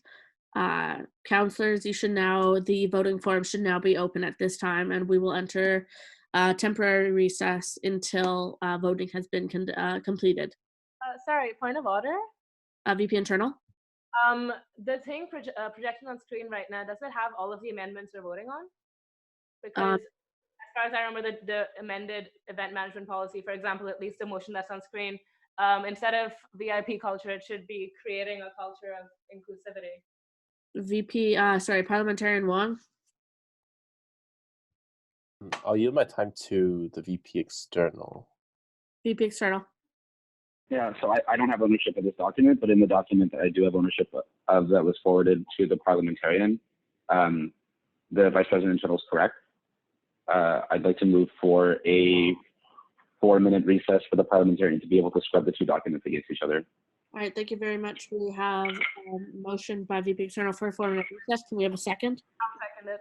We'll recognize VP Internal. Is there any opposition?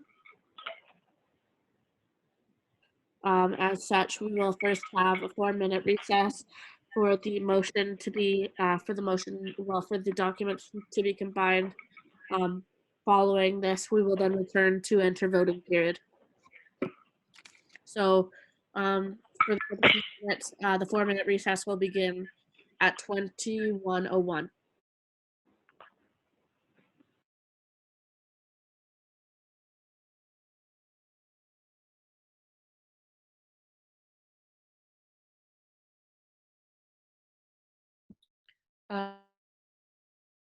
Is the form open? Because it's not open for me. It shouldn't, but it should not be open. I'm okay. Everyone who's voting, I'm sorry. It shouldn't be. I'm going to be deleting all your. We're first doing a recess in order to in order to combine the documents. As such, individuals who have already voted, you'll have to vote again, as I've just deleted all the responses. And so now it should no longer be open.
Given that Parliamentarian Wong has finished the merger of documents early, we'll thus call an early re-arrival from recess at 21:04. As such, we will now entertain a formal voting period.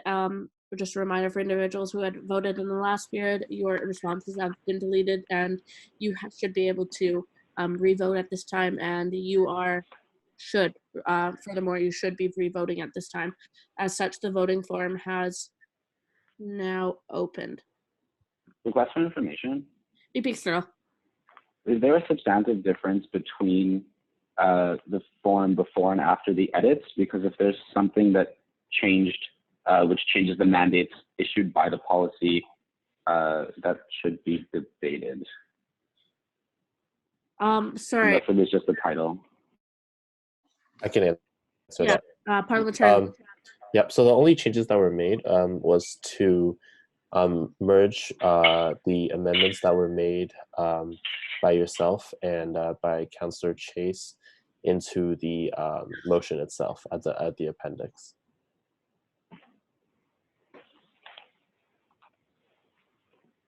Does that answer your question? Not really, because there was. Well, did you find in the original document that the VIP culture heading had changed to creating a culture of inclusivity? Yep, that was changed. Okay, so that was changed as well. Oh, those were the only two things that were changed then?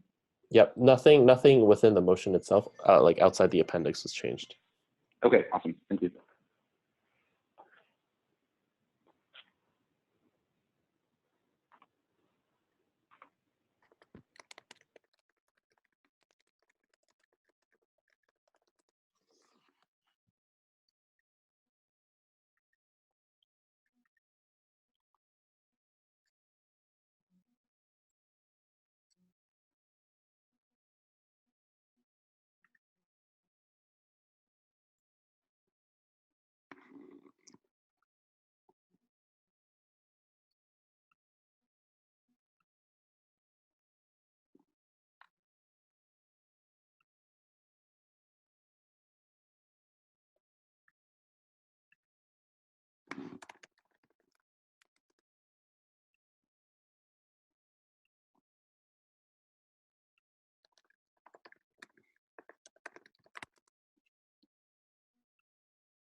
I'll announce the closure of voting in 15 seconds.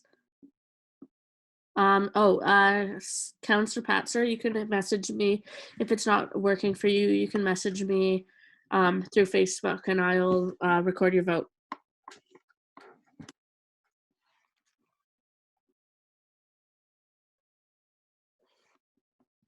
Lauren, can I have, Speaker, can I have seconds?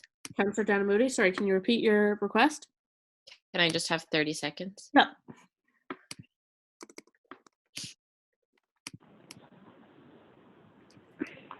Sorry, just as a point of order. Yeah, VP External. On the, oh, I might have been on the wrong motion, sorry. With John, sorry. Speaker, I think the form is closed for me. I'm not Um, sure. It's I sick. can Facebook message you my vote. I don't know. Yeah. It just says it's still. I'm not sure what's going on, but you can, yeah, you can message me and I'll recognize it.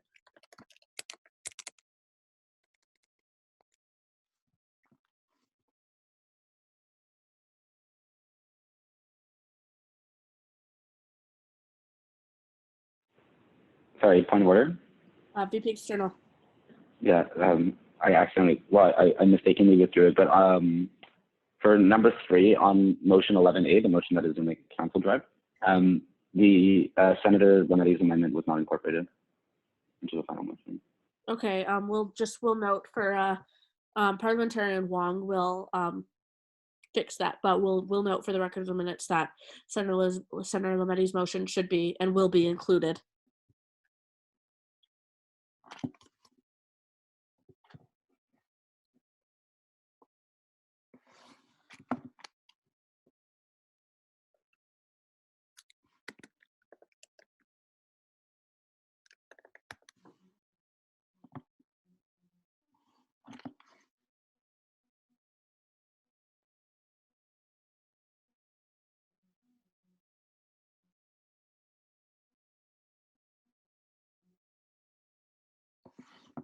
All right, we'll now to the closure of voting in 15 seconds.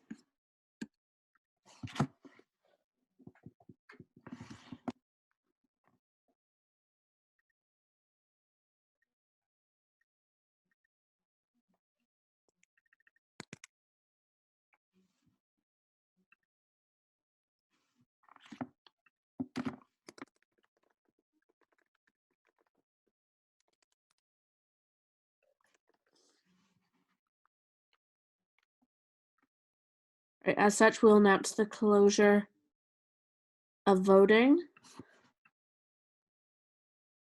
There we go.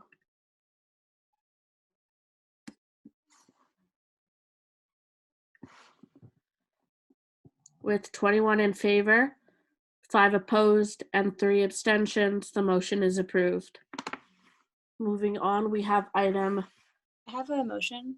Would you like to? You have a motion to submit? It's just that I would just like to move to amend the agenda, if that's okay. Okay, so we have a motion to suspend the rules. Can we have? You can say for what reason. Okay, cool. I'd like to amend the agenda to move the notice of motion regarding amendments to the Indigenous Solidarity Policy to be the immediate next item, just given that the member of the gallery and Associate Indigenous Affairs Commissioner is here and would like to present that now. All right, thank you very much. That is very much in order. Can we have a second to that capacity? I'll second it. Thank you very much, VP Internal. Is there any opposition to the suspension of the rules? Hearing none, it will thus so be approved.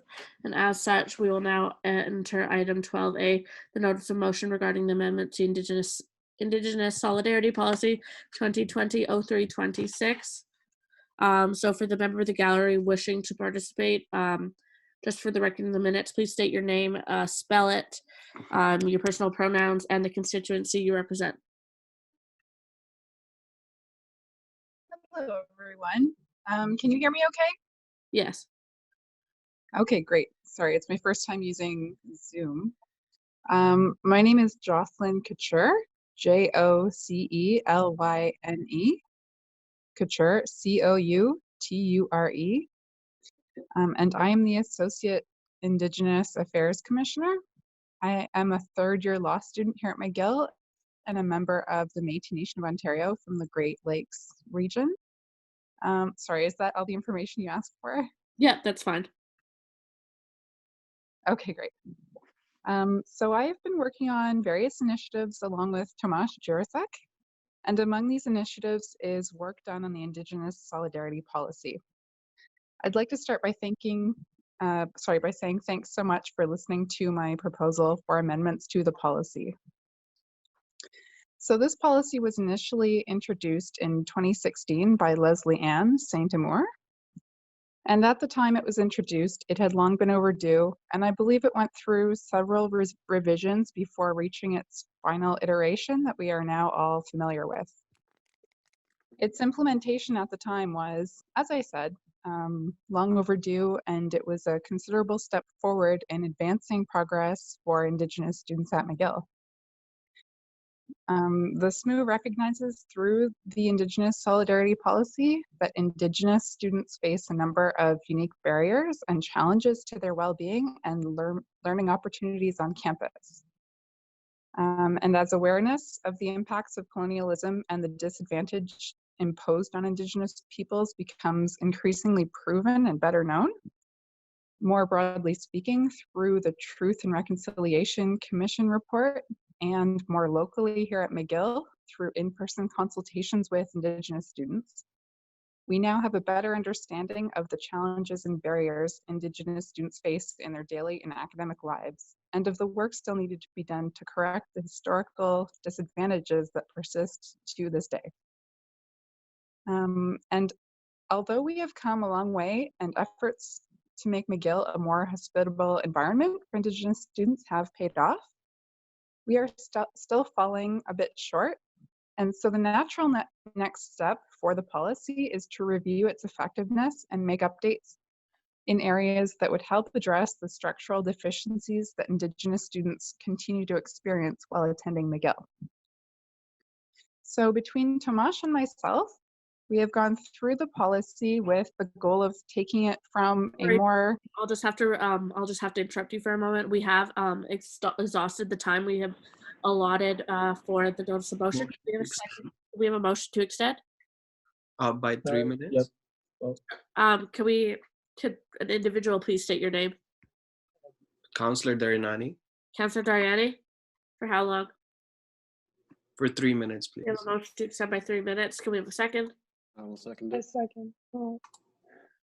Sorry, I can't see who's speaking at this time. Can someone state their name? Councillor Wu, I'll second it. Thank you very much, Councillor Wu. Is there any opposition? Hearing none, the 3-minute extension has been granted. Jocelyn, you may continue. Thank you so much. I'm sorry for taking up so much time. So as I was saying, between Tomasz and myself, we have gone through the policy with the goal of taking it from a more aspirational document, laying out concrete steps and measures to be implemented, along with identifying the Indigenous Affairs Commissioner as the person responsible for their implementation. We have also emphasized the importance of Indigenous student consultations as of the first paragraph and woven that into the whole of the document as appropriate means to recognize a plurality of Indigenous perspectives and to ensure that no Indigenous student goes unheard or lacks appropriate support. These changes will ensure that SMU Indigenous Affairs remains entirely flexible in an ever-evolving academic and social environment, and therefore will continually better meet the needs of Indigenous students. It will also hopefully serve as a roadmap for each commissioner to follow as new students fill the role. So I'm just briefly going to go over a quick overview of the amendments to the policy. Number 1, the background section has been added to. This provides clear background and context for the Indigenous Solidarity Policy and promotes measures to be taken to further SMU's commitment to social justice through the Indigenous Solidarity Policy. There is a new implementation section, and this new section provides a clear mandate to the Indigenous Affairs Commissioner as the representative of Indigenous students within the SMU to coordinate actions in 5 key areas with SSMU held responsible as an ally to better enable the flexibility needed to ensure the well-being and success of every. 3, consultation with Indigenous students and communities is emphasized to recognize a plurality of Indigenous voices and to ensure that the Indigenous Affairs Committee remains flexible and responsive to the needs of Indigenous students and community members. 4, more active wording is used. Vague wording such as endeavor to or consider is replaced with more active phrasing to better ensure implementation of various sections of the policy. And 5th and finally, the enforcement policy has been added to ensure the cooperation in good faith between SSMU members and partners in order to follow through with commitments laid out in the Indigenous Solidarity Policy. Along with the motion for amendment, you will find the new revised Indigenous Solidarity Policy we are proposing, along with a background document that provides context and a detailed summary table of the changes we have added. Thank you so much, everyone, for listening to my presentation. I hope you are all keeping safe indoors and holding up well. Merci. All right, thank you very much, Jocelyn. Given that this is a notice of motion, the motion will henceforth be referred to the next Legislative Council for questions and debate. Moving on, we have item 12B, notice of motion regarding amendments to internal regulations of committee terms of reference 2020-04. Point of personal privilege. Councillor Kay. Can I be excused indefinitely? Yeah, we'll note the permanent departure of Councillor Kay at 2119. Thank you. As such, VP External to motivate. Thank you, Madam Speaker. As is customary at the end of the year, each committee is tasked with recommending amendments to the policies and committee terms of references that relate to them. So this is an amendment to the committee terms of reference book going off of the equity policy. The equity policy formalizes an equity complaints committee in the same way that the gendered and sexual violence policy formalizes a gendered and sexual violence policy committee to review and ultimately approve investigative reports. A membership has been laid out in the policy, but just as a matter of proper formalization and in terms of streamlining the policy so that they're not bulky and inaccessible, the proposal is to move the section to the committee terms of reference instead. Thank you very much, VP External. Yet again, this will be referred to the next council for any questions or debate. Moving on to item 12C, we have the notice of motion regarding amendments to the Equity Policy 2020-0402. VP External yet again. Thank you very much, Madam Speaker. Likewise, similar motivation.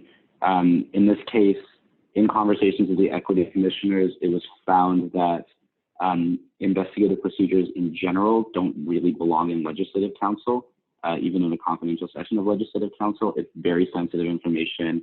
Having 35 people who are there to represent constituent interests is not really a great forum to discuss this. This is the opinion of both myself, standard practice, and the equity commissioners. So the proposal is to have the equity policy be overseen, rather than the implementation of the equity policy be overseen by the board of directors rather than by the Legislative Council.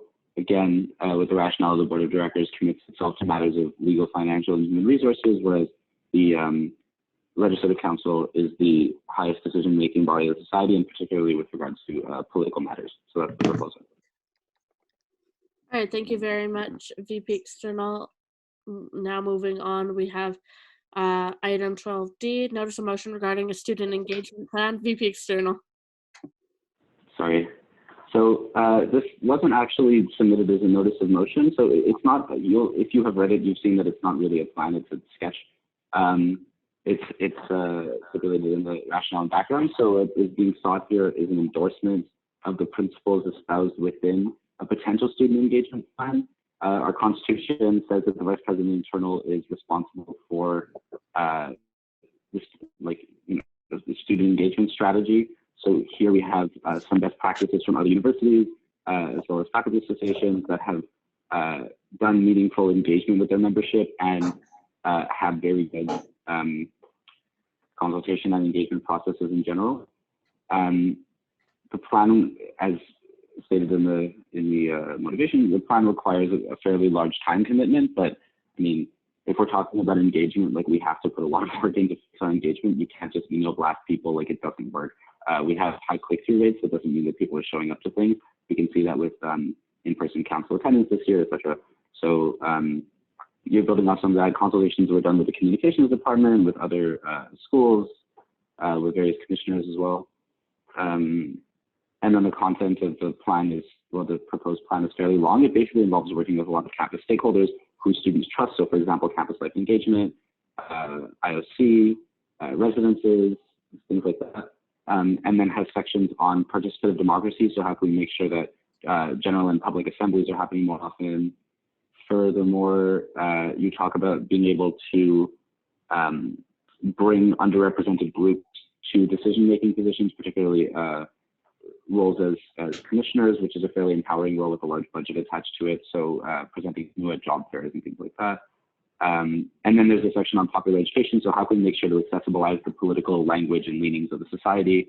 What are the different best practices involved there? And it involves a lot of cooperation between the various executives. And honestly, SMU works best when all the different executive portfolios are leveraged together to achieve a specific end game. So that process is sort of outlined in the plan as well. All right, The end. thank you very much, VP External. Can someone just motion for like a 1 minute, 1 minute recess for me and the parliamentarian? Yeah, I'll motion for it. Thank you very much, Councillor Mackey. Can we have a second? Second. All right, thank you very much, Councillor Buttkar. Is there any opposition? All right, hearing that, thank you.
All right, we'll call the end of recess at 21:26.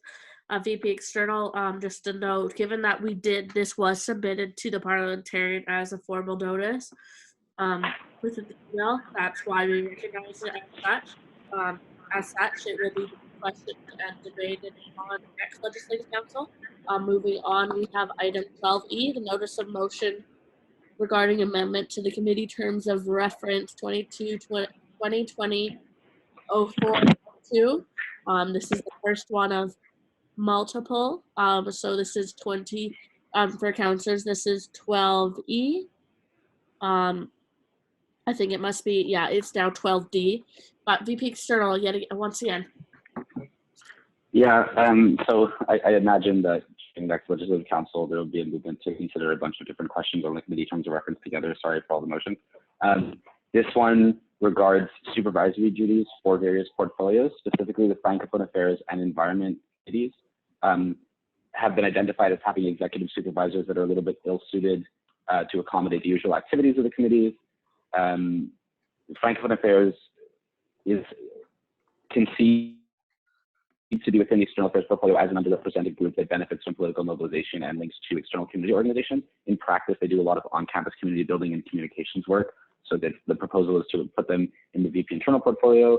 The Environment Committee is governed by the sustainability policy, which actually identifies the president as the supervisor of the sustainability commissioners. Also, more generally, considerations of sustainability have to do with sort of long-term visioning, which is essentially the job of the president. So the proposal is to put it into the president's portfolio. A happy change that we had this year was the onboarding of a governance manager and the movement of a lot of governance work out of the president's portfolio. So in consultations with both the VP internal and the president this year, it seemed to make sense that these changes were made and that both individuals would have the capacity, were they to start over, to take on these supervisory duties as well. The end. All right, thank you very much, VP External. We will now move on to item 12E, notice of motion regarding amendments to the committee terms of reference 2020-0402. VP External. Sure, just give me a second.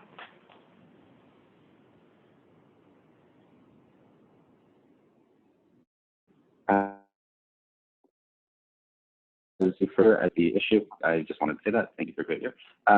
So these are the changes associated to the committees, which are directly supervised by me. In particular, the Affordable Student Housing Committee is given to a student staff because it's not supposed to sit within an executive portfolio. It was given specifically to the Community Affairs Commissioner for reasons that are stated in the Affordable Student Housing Plan.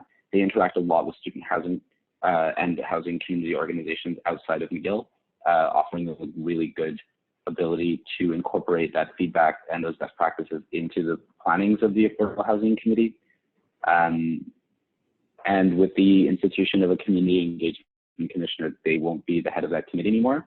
So the community engagement commissioner is reinstated as a role, is put as the head of the community engagement committee, and then the community affairs commissioner is put as a member but not a chair of the community engagement committee, because a lot of the work on community engagement ideally is done with Milton Park, and the community affairs commissioner would already have a lot of those contacts, so you wouldn't have to double up that work between commissioners. The end. All right, thank you very much, VP External. With that, we will now move on to item 12F, notice of motion regarding amendments to the internal regulations of governance. VP External. Okay, so this one is really exciting. This is something that I brought up in like October, I think. Our policy and plan book is a joke of a book. It's 176 pages long. A lot of people don't read it. So the proposal is to separate it into its natural parts. So you have plans, which are specifically capacity building, policies which enshrine current operating procedures, and then positions, which are political orientation. So essentially what I've done in combination with the governance manager was scan through the policies, examine parts that don't actually mandate us to do anything and don't have any directionality and rather statement of principles, and formalize those within a separate book called the Positions Book. The links to these various books are in the appendix, and you're encouraged to check my work if you have time to do so. I'm very excited about this. You might not be, sorry. There's an additional split though, so it's not just positions, policies, and plans. It's positions, policies of the Legislative Council, policies of the board, and plans. The idea is you want to encourage the various bodies of society to read the governing documents that are relevant to their work. So administering some of those policies is not left up to the individual on bodies that it's not relevant to. So the HR policy, the equity policy, the gender and sexual violence policy, and the equity policy are given to the board of directors and will be linked on the board of directors page of the SSMU website. That doesn't discourage anyone in the Legislative Council from reading them, obviously. It's just a way to, again, promote the actual reading of the governing documents which are supposed to govern our society. Consultations are in there. The governing documents researcher is in favor of these amendments as well. The end. All right, thank you very much, VP External. We'll now move on to item 12H, notice of motion regarding SSMU policy on accessible education and academics. I'm recognizing VP University Affairs. Oh, hello, what's up? So I'm quite excited about this, actually. It's something that I have been working on for a bit. So for background, SSMU has a policy, or I guess technically used to have a policy that expired in January, on accessible education. The entire policy is linked in the background and rationale section. It is points A through E, and that was it. I found this kind of alarming because one of the most important things, at least for my personal goals in the VPUA portfolio, is enhancing the accessibility of education at McGill. So I took it upon myself to consult a number of student groups on what accessible education means to them, and have the policy that so specifically, I need to amend this, but specifically consultations were completed with the Indigenous Affairs Commissioners, the Commissioner, the Equity Commissioners, Queer McGill, the Union for Gender Empowerment, oh cool, it's been added, and the Black Students Network. And then also this was, like, parts of this motion were co-written by the VP External Affairs, so thank you to Adam for that.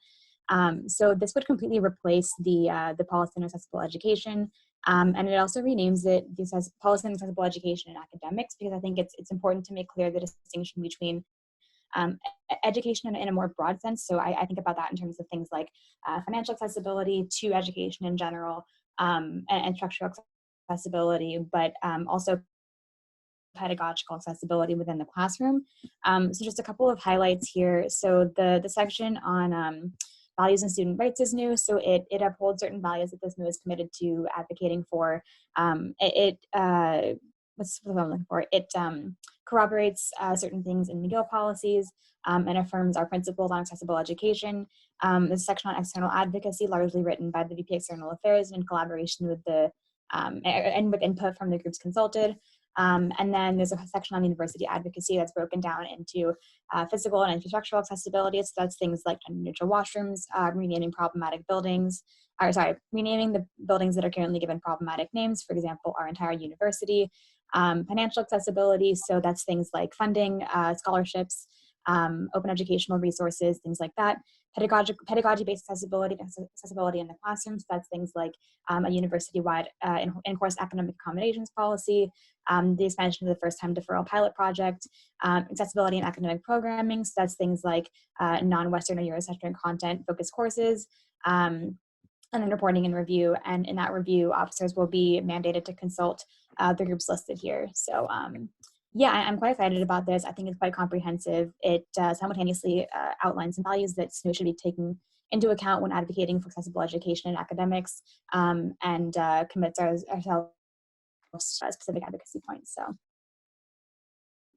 right, thank you very much, VP University Affairs. Moving on, we have item 12I, notice of Sorry, I have a motion to suspend the rules. VP Finance. To amend the agenda to move the report of the Vice President of Finance to right now. I'm really sorry, I'm going back to the US tomorrow, and I still need to pack up my apartment. Right, that's very much in order. Can we have a second to that capacity? Yeah, Yeah, Sam's all the second. All right, thank you very much. We'll recognize Councillor Mackey seconding. Is there any opposition to this? Hearing none, the suspension of the rules is thus moved. As such, we will now entertain the report of the Vice President Finance, VP Finance. All right, thanks so much, guys. I appreciate that a lot. I'll try and be kind of quick. A lot of it is COVID-19 related, lol. So budget, it's gonna be ready kind of end of this week, early next week. The only department left to do is 3501 Peel. The reason we're struggling to do 3501 Peel is because we need insurance quotes, tax quotes, whatever, like from the city, that kind of thing. But nobody's going around doing building valuations right now, so we kind of just have to guess, which is rough, but we'll get those values in June or July, and the next VP Finance can manage those as necessary. Bank transition. So obviously checks aren't the best way to social distance. So we're trying to make as many payments as we can through EFTs. That means we're only going into the office maybe once every 2 weeks with 2 or 3 people max, and that's the only time we ever need to be in the office, which is good. We're going to try and make as many people we can reimburse electronic as possible. That didn't make sense. As many reimbursements as we can electronic. So we had a couple meetings with RBC regarding adding Interac e-transfer to our SSMU operating account, which also covers the services. The goal is to have that online by mid-April, and then that will stay on afterwards to better serve our volunteers anyways. So right now, if you have worked for a service, you'll know that you get reimbursed by checks usually or in cash. A lot of that's going to change to become e-transfers. 3501 Peel, as of Monday, construction has stopped. It's non-essential as per the Quebec government's guidance. So kind of over the last 3 days, our contractors have been kind of just wrapping up the site and closing it all down, which is sad, but what can you do? Not a whole lot. Investment portfolio and finance committee. Firstly, I want to apologize to the councils on the finance committee.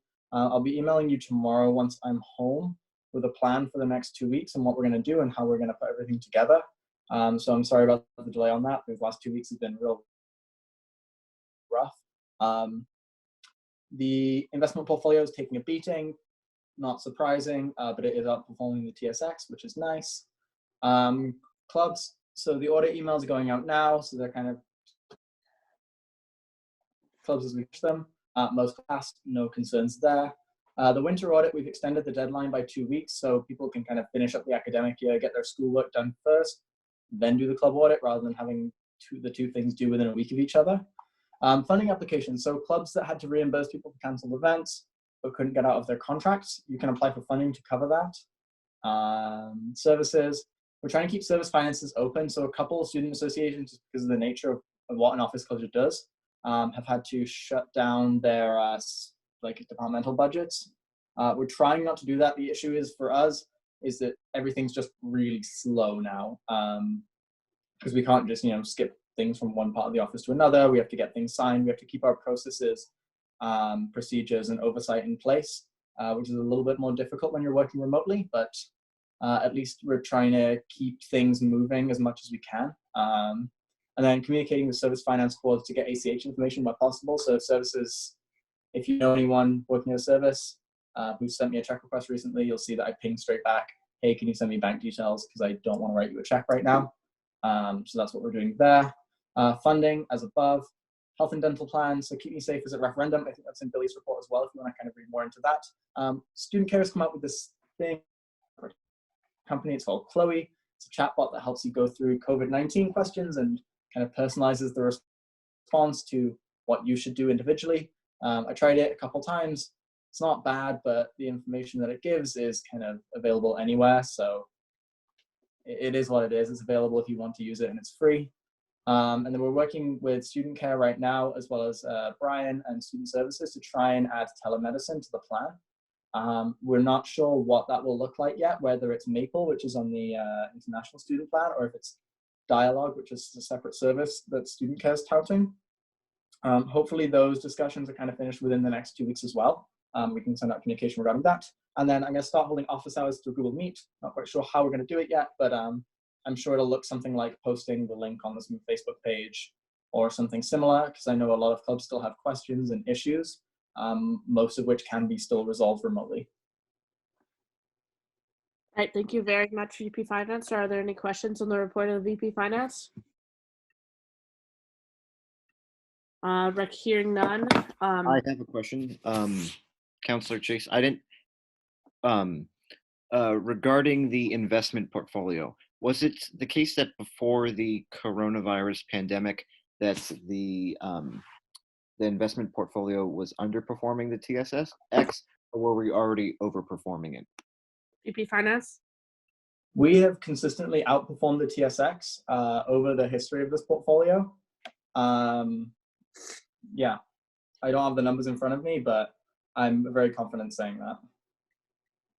All right, thank you very much, VP Finance. Recognizing no further individuals with questions, that concludes the report of the VP Finance, and I'm sure, VP Finance, would you like to leave at this point? Yes, please, but I'll stay in the call. I just might not be paying attention, which is why I wanted to push it up now. So yes, I guess this is my departure. All right, we'll note the permanent departure of the VP Finance at 21:42. As such, we will thus proceed with item 12J, notice of motion regarding amendments to the Human Resources Committee Terms of Reference 2020-0326. SMU President. Merci, Madame la Présidente. Cette motion fait des changements au Comité des ressources humaines. Specifically, this adds membership for the governance manager as a non-voting resource person for the committee, removes certain previously directed in a November or December meeting, if I remember correctly, and generally clarifies the role of the Human Resources Committee in processing complaints received by SMU students. I would.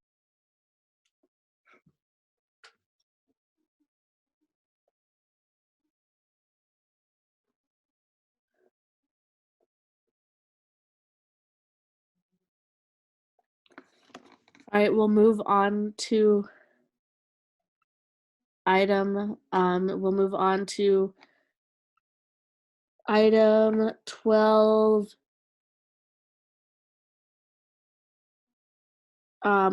to item 12K, notice of motion regarding student concerns about the OSD 2020-0326. Hi, that's me, but it's not what's on the screen right now. Yeah, so Wing, if you could change it to 12J, please.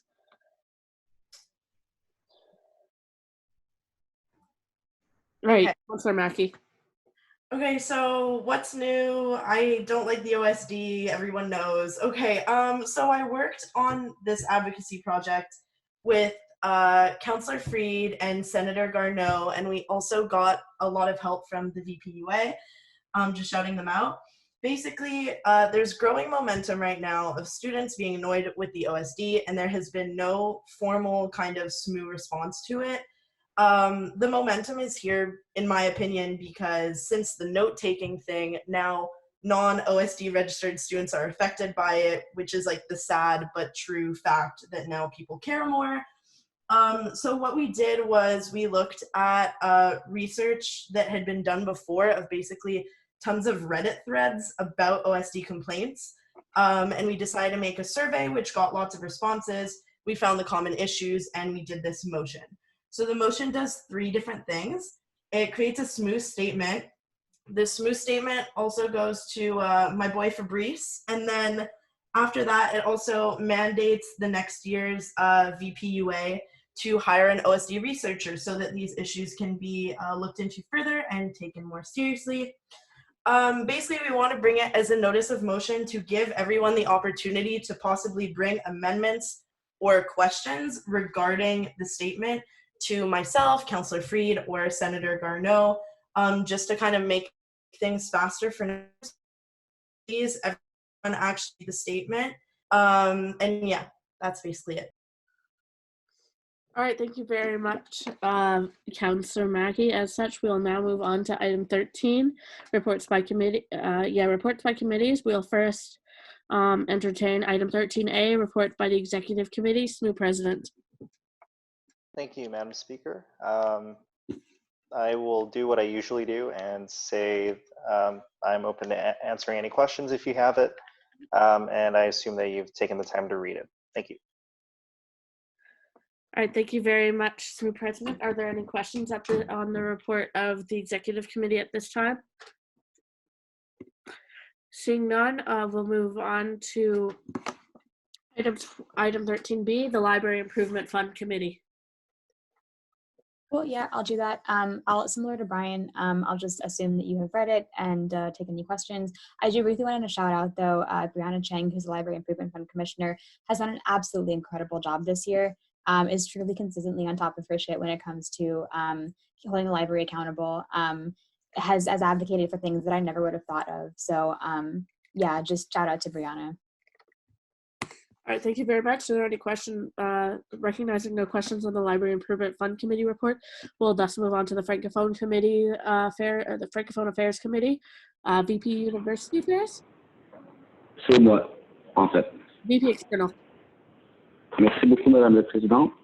Je vais également faire l'assumption que vous avez eu le temps de lire le rapport du Commission aux affaires francophones. Je suis ouvert aux questions, si jamais vous en avez. Thank you very much, VP External. Are there any, seeing no questions on the report of the Francophone Affairs Committee, we'll thus move on to the item D, student. First off, we'll note the temporary departure of VP University Affairs at 21 to 47. Moving on, we will move on to item 13D, report of the Student Society Programming Network. Hi, yeah, so it just goes over what we did for Halloween, what we did for FACO, including Hype Night and FACO, and the decisions we made regarding SMU Awards and Grad Frosh. Very well-run events. We have good media from both if you want, like, media feedback from them. But yeah, if you have any questions, let me know. It specifically has some details about what we did to do with like COVID stuff during Faculty Olympics, but I'll be touching upon that in my report as well, if you have any questions related to that specifically. All right, thank you very much, VP Internal. Seeing no questions, we'll now move on to Point of personal privilege, sorry. VP External. My computer is slow, so I haven't been able to put my name into the speakers list. I do have a question. We'll recognize VP External. Yeah, could that the committee has taken to addressing certain concerns of inclusivity this year? VP Internal. Sorry, yeah. Sure. So at every major event we ran, every event we ran, so that's Halloween, that's FACO, that's Hype Night for FACO, and as was planned with the committee that we came up with for Grad Frosh and SMU Awards, we have inclusivity cords, and the entire job leading up to the event is making sure the events are as inclusive as possible. This involved consultation with Moose, the McGill Office of Sustainability. In fact, we got Faculty Olympics Gold level certified on all levels, which is not only environmental sustainability, but also social sustainability. We made sure that something we did differently from last year was that last year's spin, they tended to assume an event was inclusive if you had water present, if you had sodas present. This year we specifically wrote into most contracts we had that was like, hey, can you provide mocktails? And that worked pretty well. Other than that, something we realized at Cafe, specifically like a venue specific thing, was that people really enjoy the games that involve pitchers but wanted to do them without alcohol. So what we did for SMU Day and other games that we ran at Cafe was we would just give them pitchers of cranberry juice or orange juice, like just drinks they would prefer drinking. We planned a chocolate milk boat race to be more inclusive. Just other specific things, but a big part of it was just kind of mandating that we have inclusivity cords, which we've had for FACOs like 5 or 6 years now, and we continue to have in the future. All right, like, shout out to we had Nat on that this year. She was amazing. All right, thank you very much, VP Internal. We'll note the returns of both Councillor Patzer at some time prior to 1950 and the return of VP University Affairs at 1950. Seeing no further questions, we'll now move on to item 13E, report of the Accountability Committee. As such, I will be the one. Oh, thank you very much, Councillor Patzer. We'll note the return of Councillor Patzer at 21:48 exactly. Moving on to 13E, we'll now entertain the report of the Accountability Committee. As such, I will be the one to present, given that I am one of the chairs. Okay, so this report is the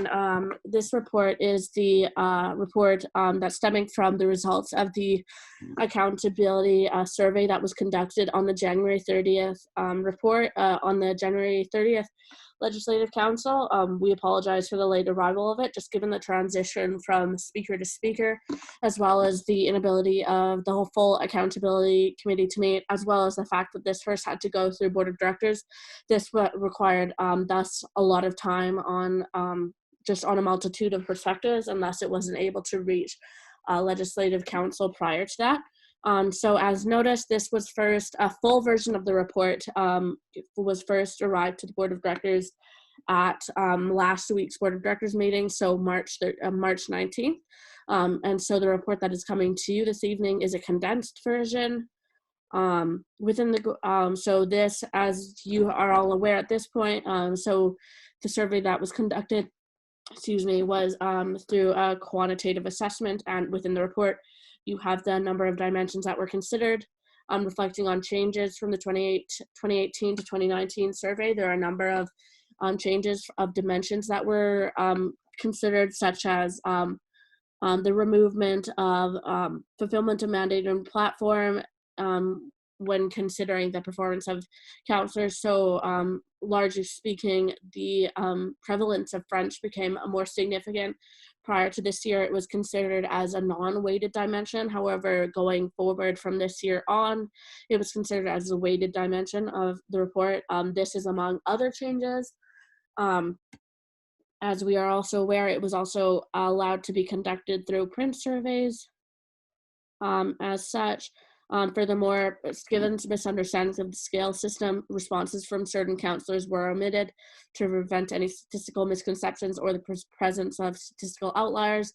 More so, the feedback of counselors that have either since resigned has been removed from office have also been removed from consideration, and as well, their feedback is not considered. Their feedback nor the feedback that they received is considered is included in the tabulations of the averages that you will see.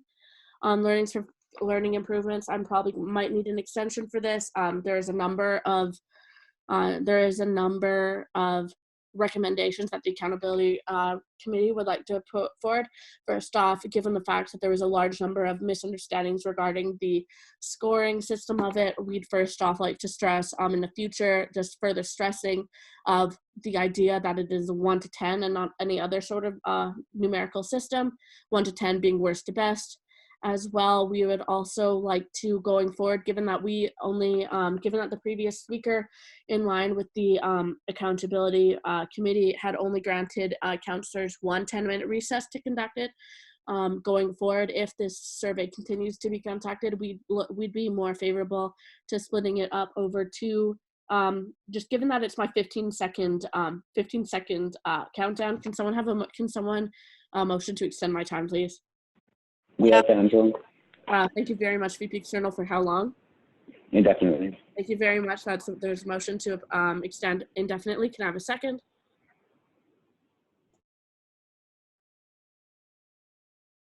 Sorry, my mic cut out. Can I have a second? I didn't quite catch that. Beatrice. Thank you very much. Councillor Mackey, is there any opposition to this? Hearing none, the indefinite extension is granted. Yes, so moving on, we would look more favorable to splitting up the accountability survey to be conducted in 2 legislative councils, one after another. So a 10-minute recess would be granted each time. This would be done in order to mitigate the potentiality of respondents feeling rushed. As such, grant counselors more time to more accurately and fairly score counselors. Furthermore, in years past, the survey has been conducted in 2 terms, once per semester. Given the fact that this was not followed this past year, nor realistically, given the time frame that if it's conducted twice a year, the results of the second semester are nearly unusable, just given to the fact that they are delivered near the end of the year, and thus they give next to no time for individuals to reflect and potentially improve. The accountability committee thus recommends moving forward with a once per year model if the survey continues to be conducted. As well, given the rise of the practice of submitting late motions in sessions of the Legislative Council, the accountability committee would look favorably on the addition of a dimension reflecting councillors' adherence and respect of the adopted standing rules, as well as other dictating codes of procedure. Noting numerous announcements concerning behavior, such as in the chats or in the during Legislative Council, during the live stream. Accountability Committee would also recommend revising the dimension regarding conduct of meetings with the Legislative Council to enhance councillors' understanding of that dimension to ensure scores that submitted in that capacity are better reflective of reality. Lastly, on potential improvements, the Accountability Committee would also recommend including consulting further dimensions of quantitative evidence for certain dimensions for items such as conduct for respected office, consulting such items such as number of late or absent reports, as well as number of unexplained absences or lates. Lastly, this is partly arose from questions from the Board of Directors, as well as recommendations from the board, from Accountability Committee past. There has also been notable discussion regarding the potential abolition of the survey conduction in its entirety, given its potential perceived lack of usefulness, and just given that that's not primarily the purpose of primarily not supposed to be within the scope of the Accountability Committee. This was originally proposed by the Accountability Committee of last year. That being said, the previous speaker nevertheless chose to go forward with the new accountability survey. But as such, this item, as I will be continuing in my position, and as well as the another chair, Parliamentarian Juan, will be continuing in his, we will bring this forward to the 2020 to 2021 Accountability Committee for further discussion. So moving on to items 4, results for the reports. We'll note that these are just averages for all the executives all in all, as well as the counselors all in all. So looking at the results of the executives for availability, approachability, and office hours, they've received a B+. For responsiveness to questions or requests, they've received a B. Fulfillment of mandate/platform, they've received a B. For constructiveness during legislative council, they've received a C+. For conduct and respect for elected office, they've received a B-. And for effort to speak French during meetings, they've received a C. Moving on to items 4.8, counselors. For participation during meetings of legislative councils, they've received a B. Constructiveness of contributions, they've received a B+. And for conduct during meetings of the Legislative Council, they received an A. We'd just like to remind you that not all counselors and not all executives receive the same number, receive the same grade. This is just an average of all the results tabulated. More so for individuals with questions, the grades have been assigned based on the McGill CGPA scheme. So for example, if someone received an average of an 8.5 or above, they would thus be receive a grade of an A.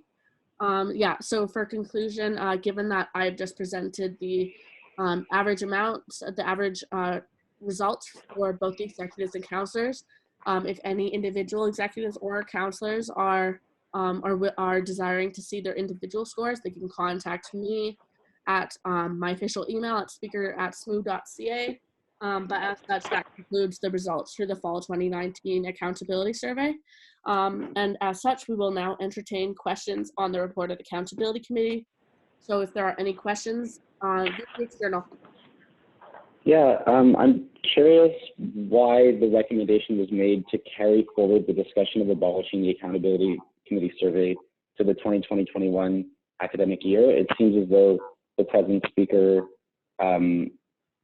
had only gone through with conducting this report because the last speaker had gone through with the survey anyway, but that members of their own accountability committee, as well as last year's accountability committee, highlighted just the time intensiveness that this takes, how that might take away from responding to complaints that were made against counselors or executives, perhaps, and assigning a grade that most people don't end up seeing anyway. So like, as you mentioned, this isn't the comprehensive report. Most people won't end up seeing the grades, and also that these are letter grades. It seems difficult to understand why this is the best use of the accountability committee's time.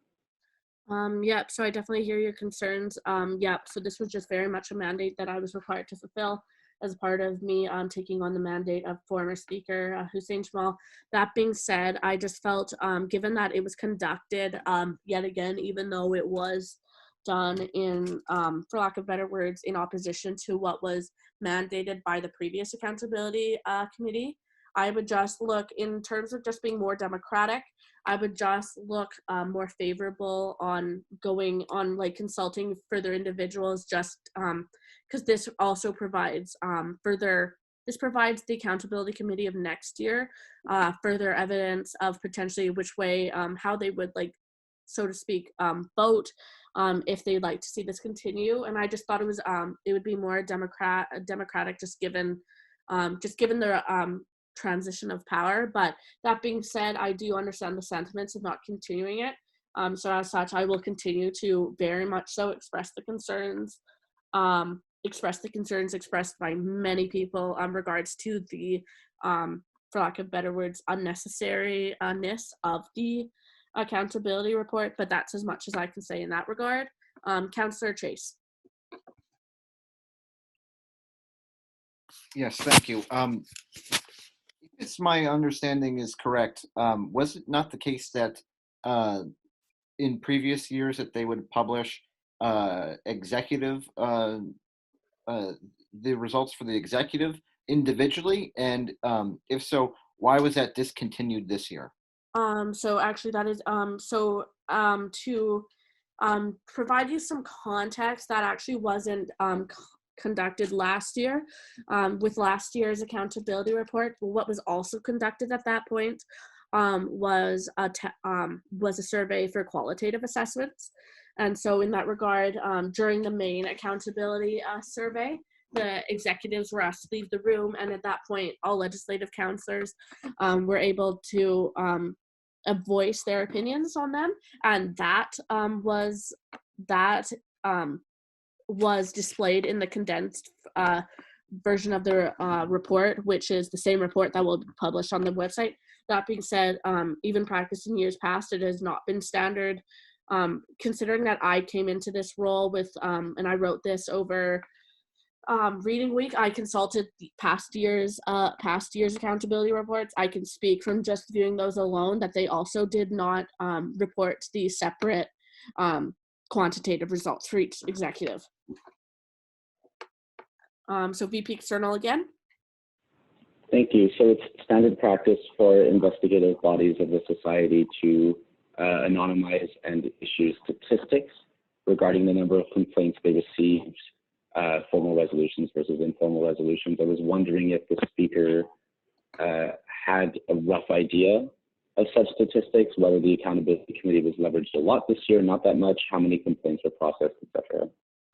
So I do, if individuals can grant me like 1 second, I do actually have that information.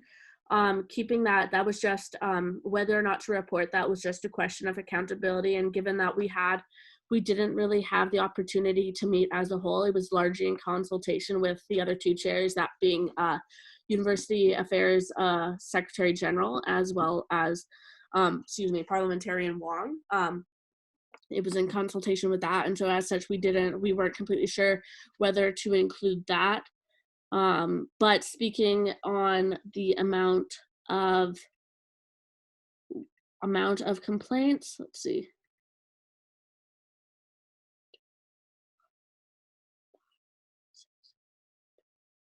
We received 5 complaints, and 2 of them, and they were all in regards to the performance of 3 specific executives. So in regards to number of accountability, in regards to like if we're doing a comparison from last year, I believe, if my records serve correctly, that the number of complaints were slightly less last year, but it wasn't, there were still a number of complaints submitted last year. Okay, thank you. Yeah. All right, seeing no further questions at this time, we'll now move on to 13F, report by clubs committee. That being said, given that we do not have VP Student Life, nor do we have any of the club's representatives, executives, I would look to you if you'd like to present in the absence. That being said, if none of you are willing, we can postpone until the next legislative council. SMU President, I don't mind presenting now if everybody else is okay with that. All right, SMU President, you may now present. Thank you. So this is the club committee report. As usual, the club committee uses a specific rubric to determine the eligibility of student groups to become interim clubs, full clubs, and to approve their constitutions. These are what they approved since the intervening period, since the last club committee report to the Legislative Council. If there's any specific issues that you have with one, please let us know. I would suggest that council postpone those specific ones if they do have concerns with it, but otherwise we should pass it from this point. Thank you. All right, so seeing that there's no, I'll give individuals and like if I have a VP University Affairs. Yeah, sorry, I just couldn't get to the speaker list in time. I have a concern with one of the clubs. So I don't know what the procedure would be regarding that.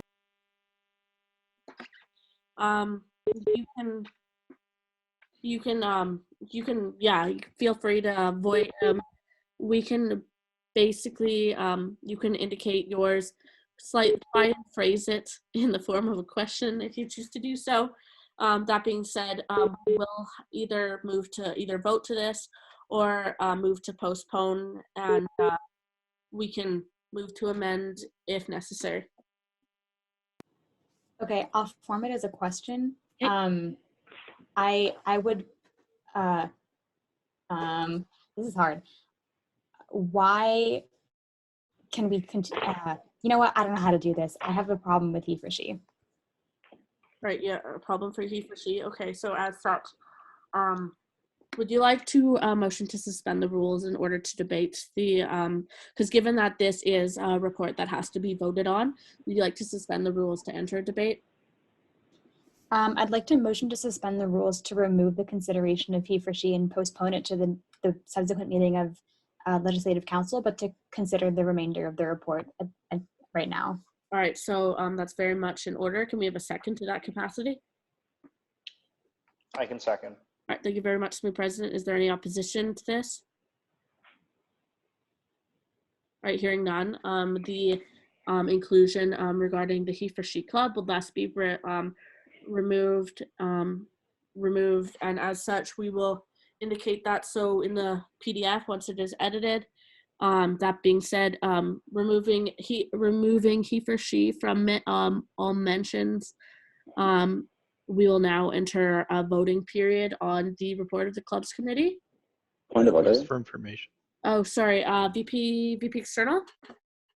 Yeah, in considering clubs, I want to point out that World Borderless Volunteers, as well as ASEC as an ISG, are both in violation of our policy against unpaid internships. I don't know what the proper forum is for declubbing / de-ISGing these groups, given that I don't think they were considered as part of the review. But I would, I guess, like to move to have them for consideration at the next meeting of the Legislative Council along with he for she. All right, that is very much in order. Can we have a second to that capacity? I can second. All right, we'll recognize Smooth President for seconding. Is there any opposition to this? Request for information. Councilor Flucky? Why are we postponing these for next meeting? Are we guaranteed that we have the club's coordinators or club's counselors to present them? It is. Okay. Given that, well, first off, it most likely, if we postpone, basically what will happen, this will be postponed. Typically, we should be able to ensure the attendance of at least one of the counselors, as well as potentially the VP of Student Life. That being said, if they are unable to make a physical attendance, attend by physically, through teleconference, I will ensure that one of the individuals has provided explanation necessary in regards to the inclusion, and as such, the removal of consideration of these three clubs can thus be debated at that time as well. All right. So seeing none, with those, moving on, we have the motion of suspension of the rules to remove the two remove the two organizations as mentioned by the VP External. Is there any opposition to this? Just a point of order. Sorry, I feel like it was the one group that was mentioned by me, and then the two that were mentioned by Adam, or the two that mentioned by VP External aren't currently on the list, but are clubs of the society to be brought, correct? Yes. Yes, that is very much correct. Point of order. Smooth President. I believe the proper way to de-ISG or de-club or de-service a particular organization is to bring a motion to Legislative Council to do so. So I would encourage that form of action rather than the one that we have suggested before us right now. That is very much in order. Both VP External and VP University Affairs, would you be amenable to such recommendations? I don't think that's actually a point of order. You're technically correct. As such, hearing no change, if VP External and VP University Affairs, if you'd like to proceed the way that you are proceeding, that is very much in order, given that we had, well, first off, we had no opposition for VP externals, and I mean, we had no opposition for VP University Affairs, but at this time, is there any opposition for VP University Affairs?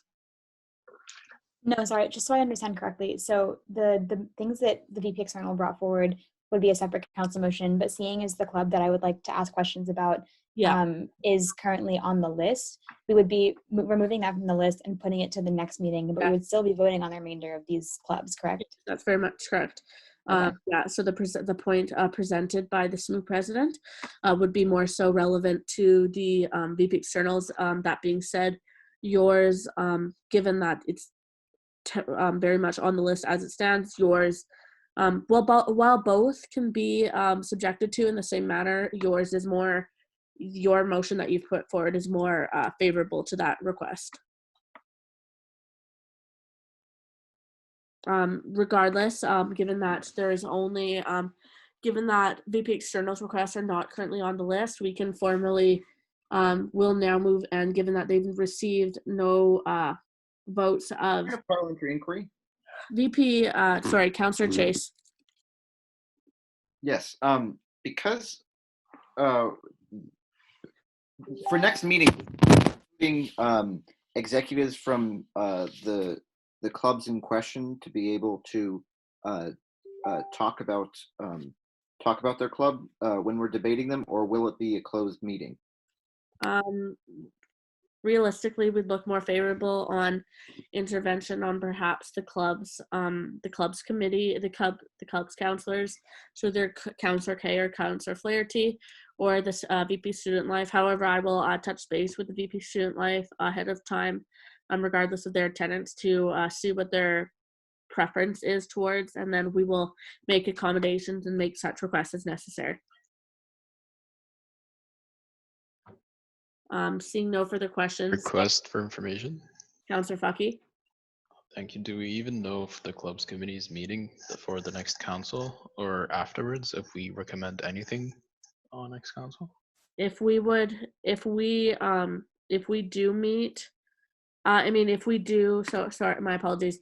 If we do remove he for she from consideration, it would be strongly requested, if not mandated, that they meet within this time to consider such.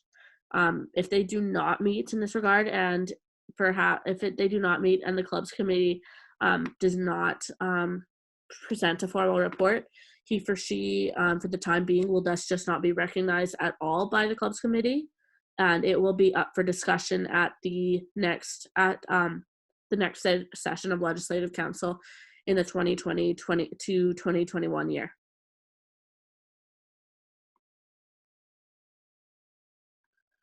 All right, seeing no VP external, is that a question on the club's report? Oh, that's an old speaker.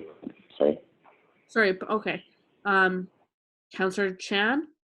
Yeah, I'm trying to find the best way to word this exactly, but since this is the last meeting before the end of the, or it was the last clubs meeting for the end of the year, that means that the clubs that we are rejecting now won't have an opportunity to sort of amend their applications until the start of the next year. And just full disclosure for council, I'm an exec member on the Montreal Club, so I don't want this to cause any conflict of interest. But I guess my question is, and this can be answered by anyone, is it usually standard procedure for clubs to be given feedback on their application before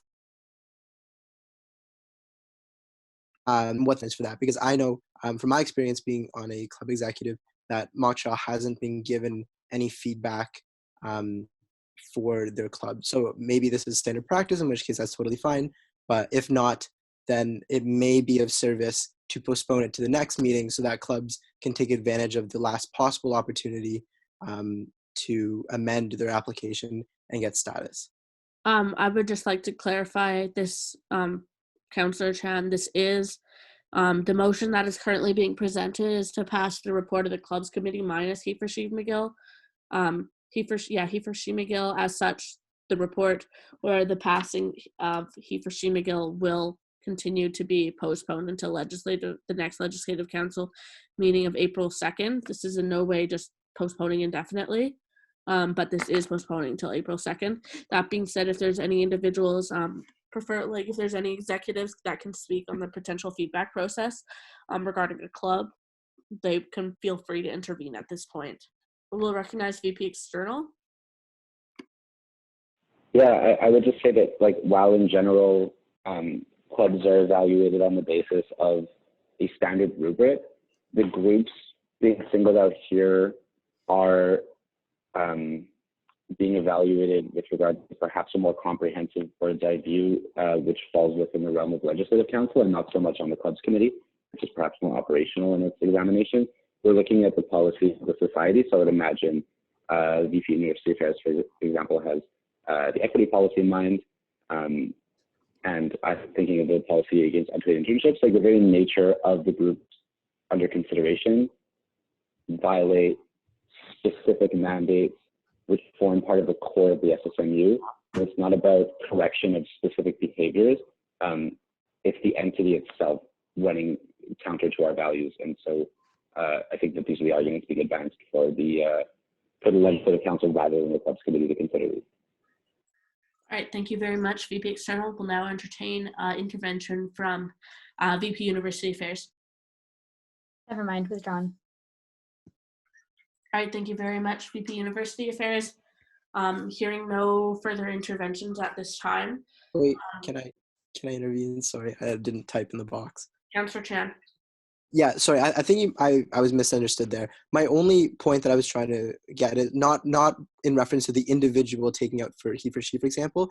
I just want to say that since this is the last opportunity that any club has to apply for interim status, they will not have any opportunity to change their application to meet the rubric, given the recommendation that they would receive from the VP Student Life. So my only that happened in the past that clubs are given like a grace period to reapply, and then with that in mind, has it also been done in the past that like the last motion is postponed till the last meeting to give clubs an opportunity to reapply? Sorry, that was poorly worded. I hope I'm understood. All right. Thank you very much, Councillor Chan. So before we move on to approval of the report of the clubs committee, we do have the suspension of the rules as presented by VP University Affairs. So at this point, I'd like to ask before we entertain a formal vote of roll call, are there any individuals opposing VP University Affairs motion to remove he for she for consideration for the report of the clubs committee of March 26, 2020? Can she motivate? I assume VP University Affairs, would you like to motivate further? I mean, I guess I can briefly. Like, my concerns stem from a combination of what the VP External has already mentioned. I think that certain aspects of this club do run counter to some of the policies of the society. I've also heard a number of stories from staff members at the SSMU that this group has frequently been in non-compliance with certain aspects of society's governance operationally. So I again, like, I'm not holistically opposed to the idea of he for she as a club. I'm okay, and in some ways I am, but in this specific case I'm not. But like, I just mostly want to be able to ask questions about this club and have a better understanding of its application before I vote on it, because given my experiences and interactions with this club have not been positive, I'm not comfortable voting to approve its full status at this time. All right, thank you very much, VP University Affairs. So at this point, are there any individuals wishing to oppose at this time? All right, recognizing none, VP University Affairs suspension of the rules will be thus so forth included. Moving on to the report of the clubs committee.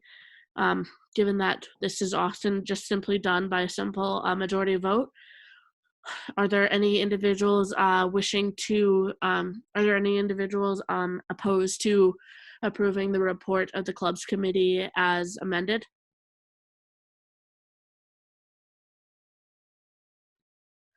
All right, hearing none, the report will thus so be approved as far as the amendments allow it. Moving on, we have reports by counselors. Before moving on to items 14, we do have our second 10-minute recess. As such, we will begin our 10-minute recess at 22:22, and recess will end at 22:32.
Point of personal privilege, can someone turn the beeping off?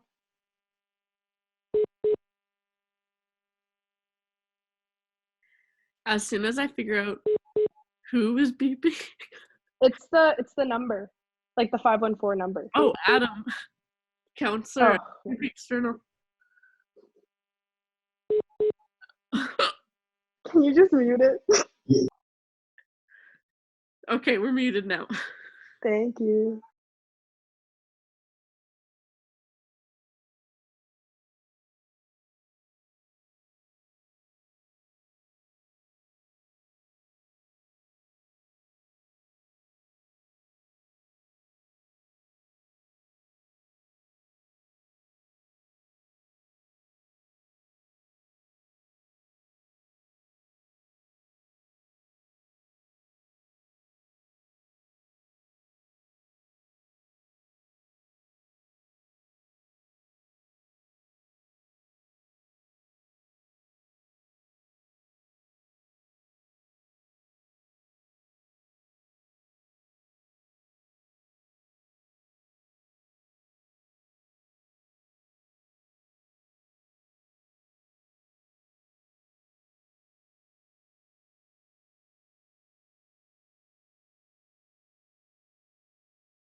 I'm scared of dogs. Can you please stop?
All right, we will call Legislative Council back to order at 22:33.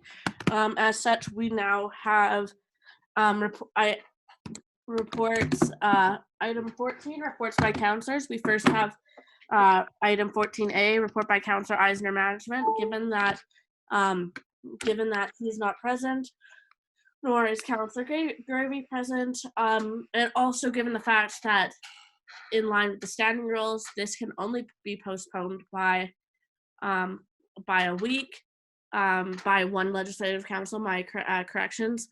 We will need a formal suspension of the rules in order to entertain this at the next legislative council, at which he is mandated to present, in which all emails have already been arranged in order to ensure his attendance at this meeting. So can we have a motion to formally suspend the rules in this capacity? So moved. Sorry, I can't tell who's speaking. Can someone say their name? Jonah Fareed, Residences Representative. So moved. Thank you very much, Councilor Freed. Can we have a second? I second Andrew. We'll recognize the VP internal. Is there any opposition to this? Yes, I'm opposed. Thank you very much. Hearing opposition, we will now do a vote through roll call. If individuals just give me a second to indicate this.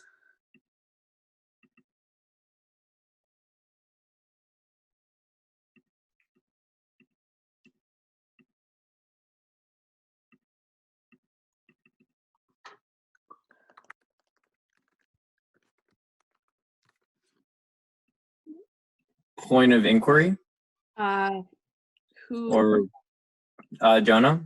Councilor Freed? Is there any way I could ask Senator Lametti to explain his rationale for objecting? He has no obligation to. That being said, Senator Lametti, if you'd like to do so, you can, but you do not have to. Sure. I don't think it's acceptable that in a time where practically everyone could be present, that we have had 2 weeks without any representatives from management, and we shouldn't be bending over backwards to help them, assist them in doing their job. They could always have recorded a report or asked that it be accepted by council as tabled, or any other options. So I don't think this is an acceptable solution to this. All right, thank you very much. May I reply with a follow-up? Councilor Freed. Might I ask Lametti what alternative is possible within this legislative council session? Would you like to not proceed with legislative council?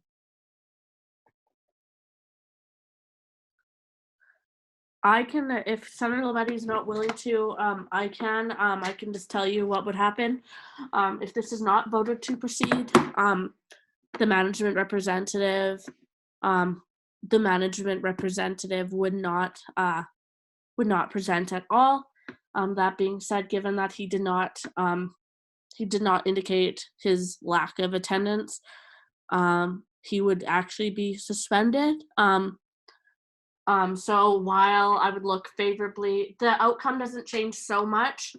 That being said, it would just be whether or not, if he is suspended for lack of attendance, if he is attending next week, his attendance would be so much, the suspension would be so much wavered, and just solely due to the fact that if he is available to present, we would look favorably on him presenting. That being said, if we vote down the option to postpone, the report will still not be considered, given that we have no official representative from management, as we do not have the other official management representative, and as such, a formal letter regarding his suspension would be brought forward to the MUS president.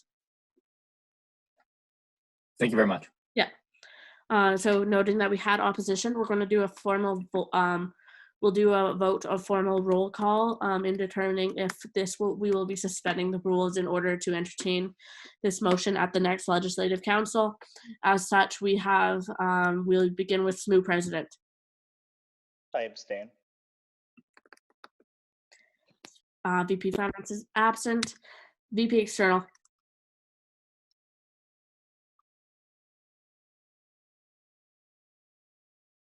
VP External? You might have to unmute him. Oh, yeah.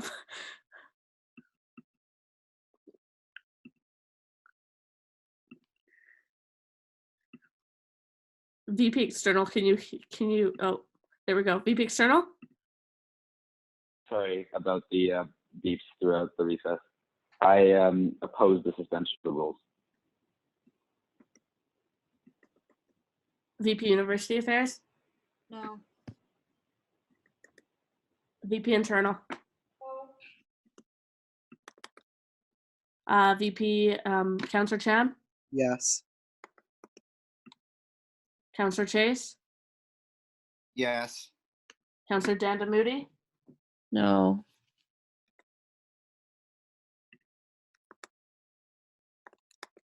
Councillor Dariani? No.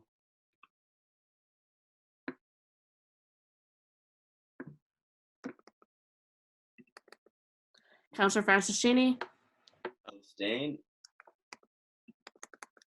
Councillor Kirsch? Abstain. Councillor Kay? Has left. Councillor Sabady?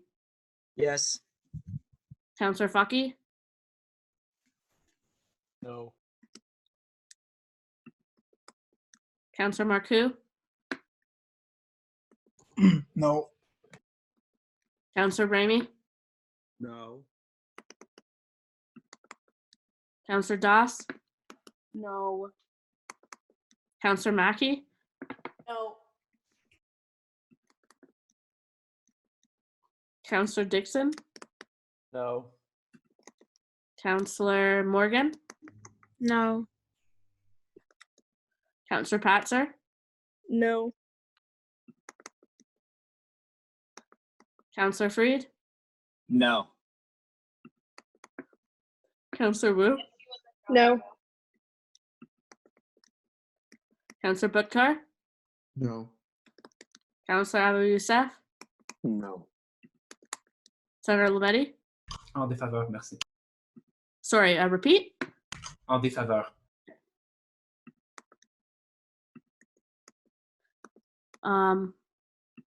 Senator no. Opposed. Councillor Morali? Opposed. All right, we will note with 3 in favor, 20 opposed, and 3 abstaining, the motion to suspend the rules in order to postpone the report of management representative has failed. As such, the necessary next steps will be taken by myself. Moving on, we have item 14B, report of Councillor Ramey, Environment. Councillor Ramey. Could I just go ahead and start? Yep. Cool. So this year we focused a lot on events to get community engagement with more social events. We had a really good wine and cheese in the fall, but now all of our events have been canceled because there's no school to have them at.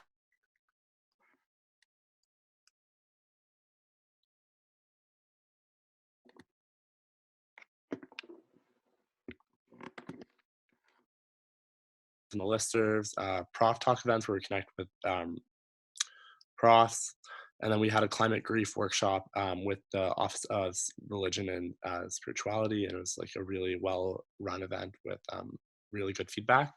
And we had a student run honors info session, and then we had upcoming events, but as previously said, that's not happening. Our clothing order also is royally messed up right now, but it's looking like we're just going to offer refunds, and for half the orders that did come in, we're going to just do that next year somehow. Right now, we're updating the Constitution just to add a GA clause, sorting out some of our like weird financial situation, and then also increasing like transparency and campaigning into like the election process. And yeah, personal updates. Working with you guys, rip to my seat, gone but never forgotten, gang gang, bye bye. All right, thank you very much, Councillor Ramey. Seeing no individuals with questions at this time, we'll now move on to item report by Councillor 14C, report by Councillor Chase Arts. Councillor Chase. Hello, everyone. So for the Faculty of Arts, we have elected our new executive. Some with through smooth.assemblyvoting.com, others through council. So congratulations to our executive for next year. Because of coronavirus, we have suspended legislative council for the entire academic year until we can reconvene in September. Our last meeting was actually at the same time as the SSMU meeting last time. Sorry, that was my sister. We had to cancel all events. However, Representative Chan was also able to put together before everything was canceled, Speak to Lead elevator pitch workshop. And arts are still holding their elections. So if you're an art student, look out for your departmental elections. In terms of personal stuff, my office hours have been closed because of coronavirus. However, I'm going to still continue my committee work. AUS Library Partnership Committee has wrapped up its work. And I also took the personal initiative of looking at our projected time and total time. And we are indeed much more talkative than steering committee will ever credit us. That's all. Thank you. All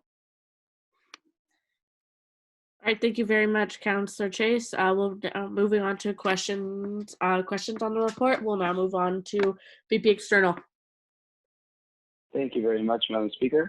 Councillor Chase, you ran on the promise to clean up SSMU. Do you feel that you've been successful in your efforts to clean up the SSMU? I believe I have. After every council that we had in person, I would help put away the chairs and I would help clean up SSMU, especially with regards to the dishes. I helped both speakers, both Speaker Jamal and both Speaker Hill, in cleaning up SSMU. So I think that in terms of that regard, I did clean up SSMU. Thank you. I'd just like to add on a personal side note of the dais. Councillor Chase is very much regarded, and I can't speak of any of his other performance, but in cleaning up SSMU, in terms of cleaning up the food by Midnight Kitchen, he was more than satisfactory. Moving on, we have now item 14D, a report by Councillor Fucky, Engineering. Thank you. Hi, everyone. So we presented the old report right before March break. There's only been 2 councils since then, so it's a pretty short time period. We talked about inclusivity and most likely going to form a committee aimed at steering the EU inclusive environment for all students. Yeah, we're looking into creating a new joint program in Europe We had a presentation from Gerard Kadef from the Office of the Principal about bicentennial events. We had a pretty nice back and forth with him. Yeah, we are still restructuring our council. We've reduced its size down to 40 seats, and we're still creating some other modifications. Our executives, reps, and the senator have been voted in. Departmental and governor seats for our board of governors. The elections are currently happening. Yeah, we've canceled all events these past 2 weeks, including our penultimate council. We do have one small council that's pretty condensed. That's going to happen early in April. And yeah, we have a yearbook on the way. In terms of personal work, working on council reform for US, going to work for improving inclusivity within US, working to increase interest within the SSMU with Councillor Marcoux. And there's a link there for McGill against Bill 21 if you want to go like it. We've been meeting frequently, but not right now because of COVID. And yeah, Finance Committee and the board. Yeah, I think that's it. Also, since this is the last report, we'd like to thank the SSMU for giving Councillor Marcoux the opportunity to represent the students of the Faculty of Engineering. All right, thank you very much, Councillor Fucky. Seeing no questions for Councillor Fucky, we'll now move on to item 14E, report of Councillor Morgan, PTOT. Okay, so hi everyone. I don't really have much to report. Our POTUS updates, our elections are still in progress for the incoming presidents, vice presidents, and representative for next council. We also have a circulating petition right now to change our grading criteria to have the option of making our classes satisfactory and unsatisfactory, or pass or fail for this term, because our deck or like our undergrad does not allow that. In Frosh, our director has been elected, and coordinators or leaders are in progress. As for all our events and fundraisings, we had like Sugar Shack and everything has been canceled due to the COVID-19 situation. Other than that, there's not much to report. We had a scheduled council in the end of March, and that was canceled. Yeah, so that's it. And I would also like to thank you guys for having me as a representative for PTOT and yeah, representing my faculty. That's it. Thank you. All right, thank you very much, Councillor Morgan. Seeing no questions, we will now move on to 14F, report of Councillor Doss, FYC. Councillor Doss. All right. Yeah, not much to report again. I talked about the FYCC, and I really encourage all of you to vote in favor for it, just because it's gonna, like I wrote, it'll facilitate the inclusion of first-year students at McGill. Yeah, I have a whole coronavirus section just because it canceled a lot of events we were looking forward to. For example, semi-formal, which I thought it was gonna be a great event, but unfortunately, unfortunately it won't happen. Yeah, some other events we were hoping to have, like the round table, maybe more smaller events during finals, they had to be canceled. Another thing that I want to let you guys know about and like shout out Sanchi about is that so we're actually trying to actively engage all of FYC and Ledge Council meetings. So during our meetings, we read over all motions and we all vote for each one, and it's a democracy. So I then vote for, my vote is during Ledge Council is based on what the majority of FYC voted, and Sanchi really implemented this. And yeah, shout out to her. So just going forward, there's not really much to do. We might have exit reports from all the execs. Obviously, we can't hold elections. Yeah, I just wanted to thank all of you guys for this amazing opportunity. I learned a lot from you all, and yeah, that's it. All right, thank you very much. Seeing one question, we'll recognize Councillor Mackey.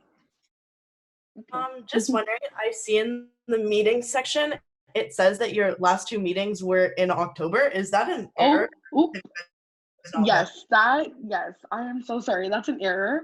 That is not true. We just meet bi-weekly, and we literally met like a couple days ago to talk about the motion that we're gonna pass for this meeting. So yeah, thank you for pointing that out. Thank you very much, Councillor Mackey. I'm seeing no further questions. At this time, we'll now move on to item 14G, the report of Councillor Kirsch Athletics. What's going on, guys? Not much to report here. We hosted a bunch of events under Varsity Council. We had some sticker sales to help reduce our cost of the after gala event. COVID, no event after gala. There was Varsity Dodgeball, cool, no bullying, promise. The gala once again was canceled. We're actually working on Facebook Premiere live stream for that. So basically, we would pre-record gala and then go ahead and stream it live because people have speeches. We had elections for execs next year. Athletes each submitted a blurb, and we're going to read through those and vote upon that. The only noteworthy position changes for VP Communications, we updated VP Challenge Cup to covers Instagram, Facebook, the Challenge Cup, which just talks about athletes attending other athletic events, and basically social media in its entirety. For the Student Athletics Council, we're still working on a meeting over Zoom, and obviously the importance of activity during this COVID event that's taking place. Minimize, of course, your quarantini consumption. That's basically a play on words between the word martini and quarantine, for those who are unaware. And obviously maximize your utility. Get outside, go for a walk, do what you got to do, stay active, have fun. Yeah. External affairs. We had some meetings regarding the men's varsity team name change. They got dramatic and heated. If you have any questions about that, please shoot me an email. We're still waiting on a decision of the name change committee. And then Suzanne Fortier would, of course, submit a name. Marib is the McGill Athletics Recreation Advisory Board. We're just working on getting athletics a greater presence on McGill CA. That's basically the overall gist of what my goal was this semester, this year. Regarding community engagement, toss us a follow on at McGill Varsity on Insta and Twitter. Follow our Facebook page, yada yada. McGill 24, we all raised close to $3 million, which is pretty sweet if you ask me.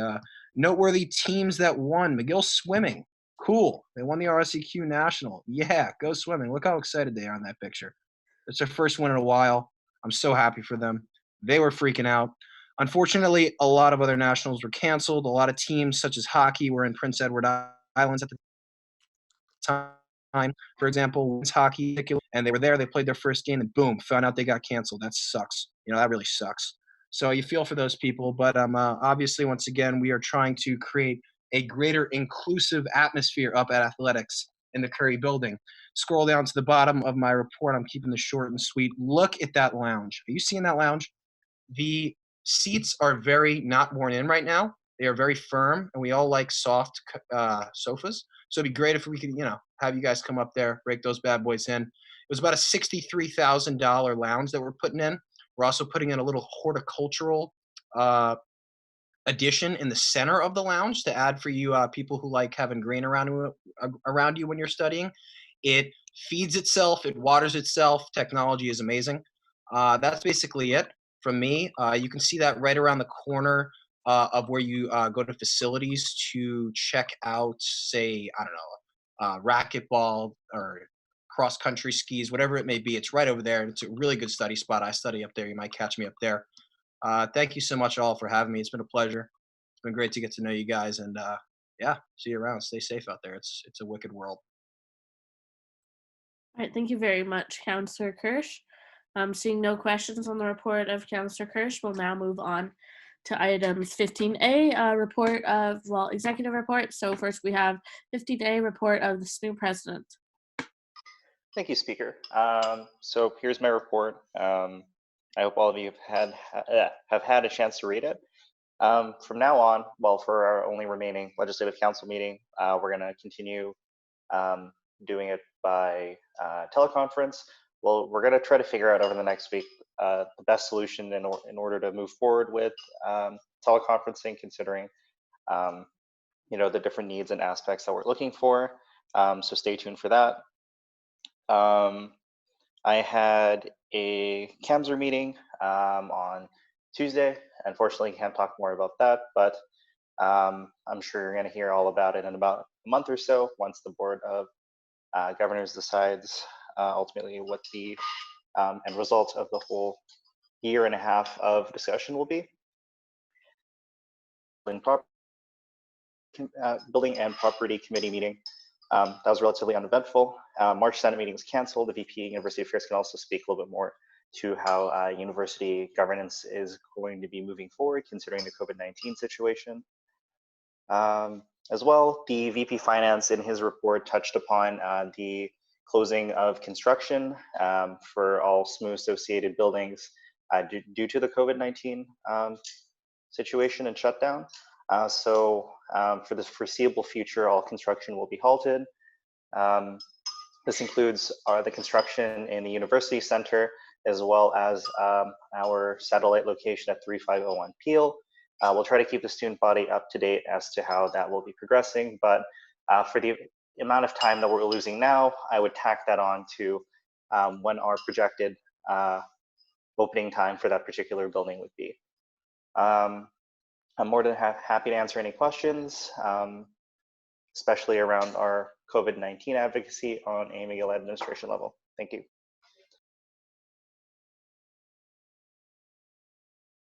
Thank you very much, SMU President. Seeing no individuals with questions, we will now move on to item 15B, a report of VP University Affairs. Cool. What's up? Yeah, so I'll try to be fast, but truly no promises. So yeah, okay. So in terms of university response to COVID-19,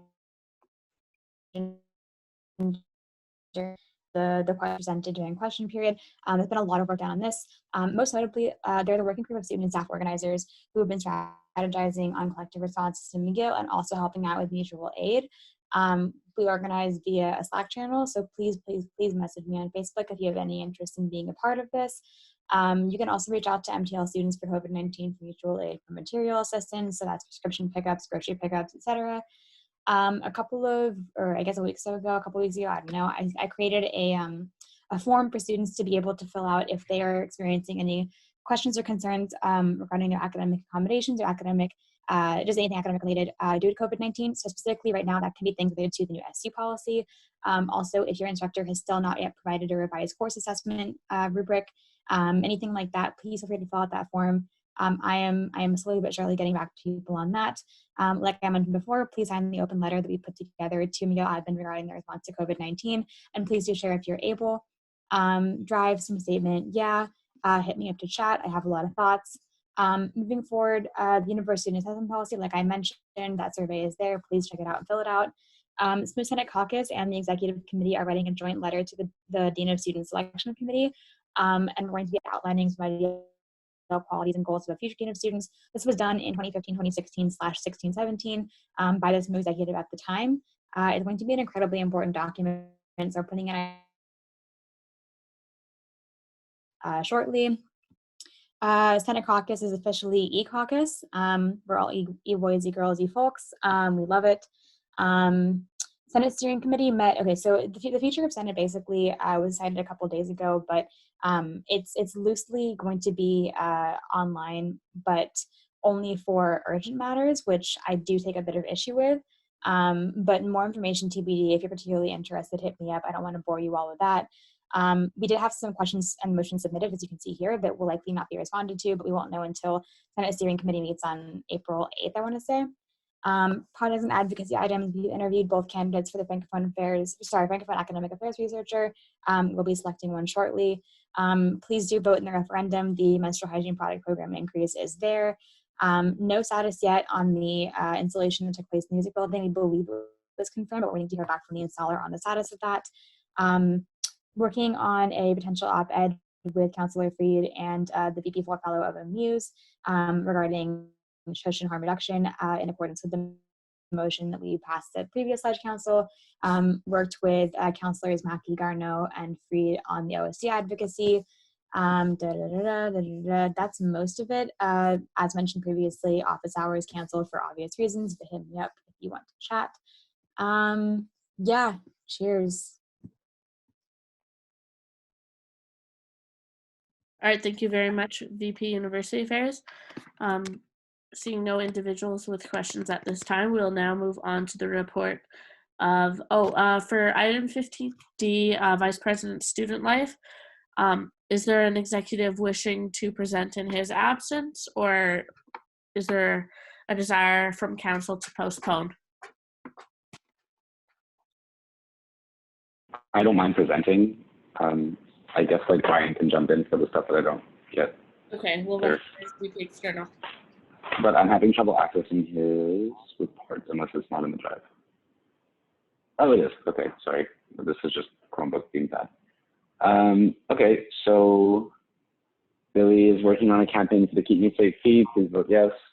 The advocacy committee of the mental health committee, or sorry, the advocacy subcommittee is meeting regularly. Outreach is doing outreach. Probably some of that is on the Keep Me Safe. Clubs are struggling a little bit with quarantine, obviously, so just working to communicate what's going on. And campaigning for the club fund increase, which we'll recall had to do with the clubs portal. For services were ordered to cease operations, so there are access issues now, like the university is trying to close down 680 Sherbrooke as well as 3471 Field.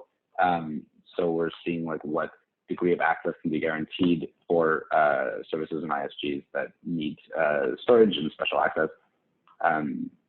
What else? Oh yeah, the daycare audit is coming up. So in terms of family care, we have a board of directors meeting, myself and Billy, tomorrow actually. What's exciting news, which is not actually in this, is that PGSS asked FC to contribute to the daycare, since a lot of their students actually have kids that take up spaces in the daycare. So that's really nice. We'll be able to expand the capacity of our daycare in terms of material resources, not in terms of spaces yet, unfortunately, but looking for that. A mental health commissioner is being hired now to replace Olivia Frank. And Billy got sick with flu-like symptoms, and we thought that he had coronavirus, but he does not have coronavirus.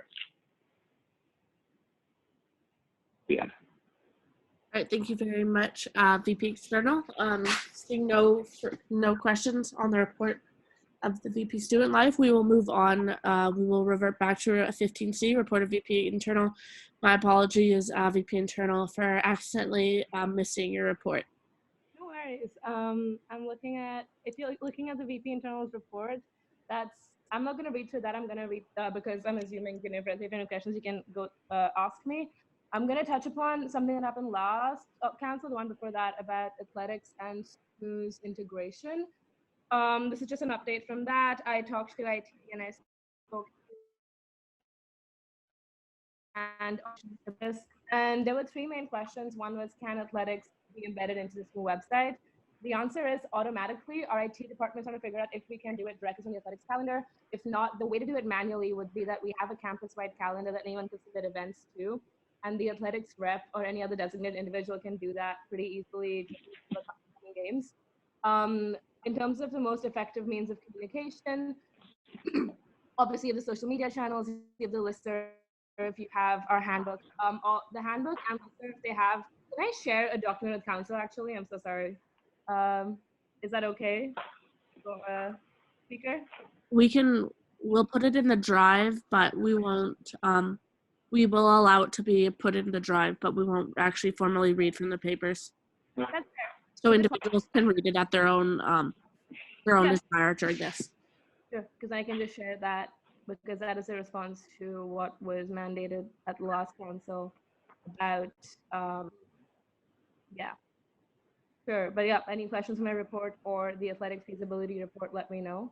The big thing is just we had FACO, it ran very well for the first 2 days. Everything went very incredibly. The HRs on harm reduction, it went incredibly. Like when I say that I've never seen such a clean boat races or beer Olympics, I mean it. I've been to like 8 of these weeks and it went absolutely smoothly. Unfortunately, obviously halfway through the week, we had the COVID situation go on. So we refunded a pro rata rate of the entrance fee to our participants and staff. We were workshopping ideas the entire day on how to kind of combine closing and power hour, because the memo from the government is constantly changing. And then we came up with a way to make it basically less than 100 people at every venue. It'd be like a combination of ultimate pre and closing. It was like a very well thought out idea. But then the second we heard about the case on campus, even if it was just a rumor, we had to shut everything down because that's just like a safety concern. Closed all the venues, canceled everything. This was about 2 hours of like all 14 committee members, all hands on deck, canceling DJs, venues, suppliers, photographers, videographers, everyone. So we just got pizza and then, reminisced on the week ahead, the week before that. Grad for our SMU Awards, obviously in-person events are canceled. We're looking at possible alternatives. Nothing big so far because it just seems like every single place we look at has a limit of about 40 people. And at SMU we're used to, at least at Spin, we're used to carrying out larger events. We're going to see if there's a way to do that. VP Internal, I'll just have to note, you've exhausted your time for presentation, so can we have a motion to extend? I mean, you don't have to, like, everything else is just in the report. I'm just reading out the report and the athletics feasibility stuff. There's nothing. If there's an individual wishing to extend, we can. If not.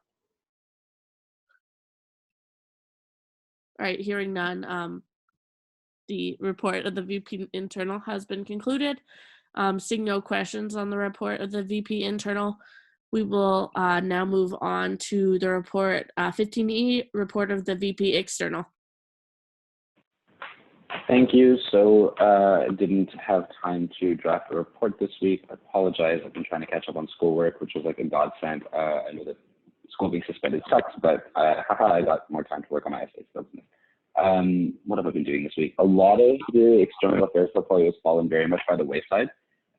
Campaigns on campus are impossible to do, obviously.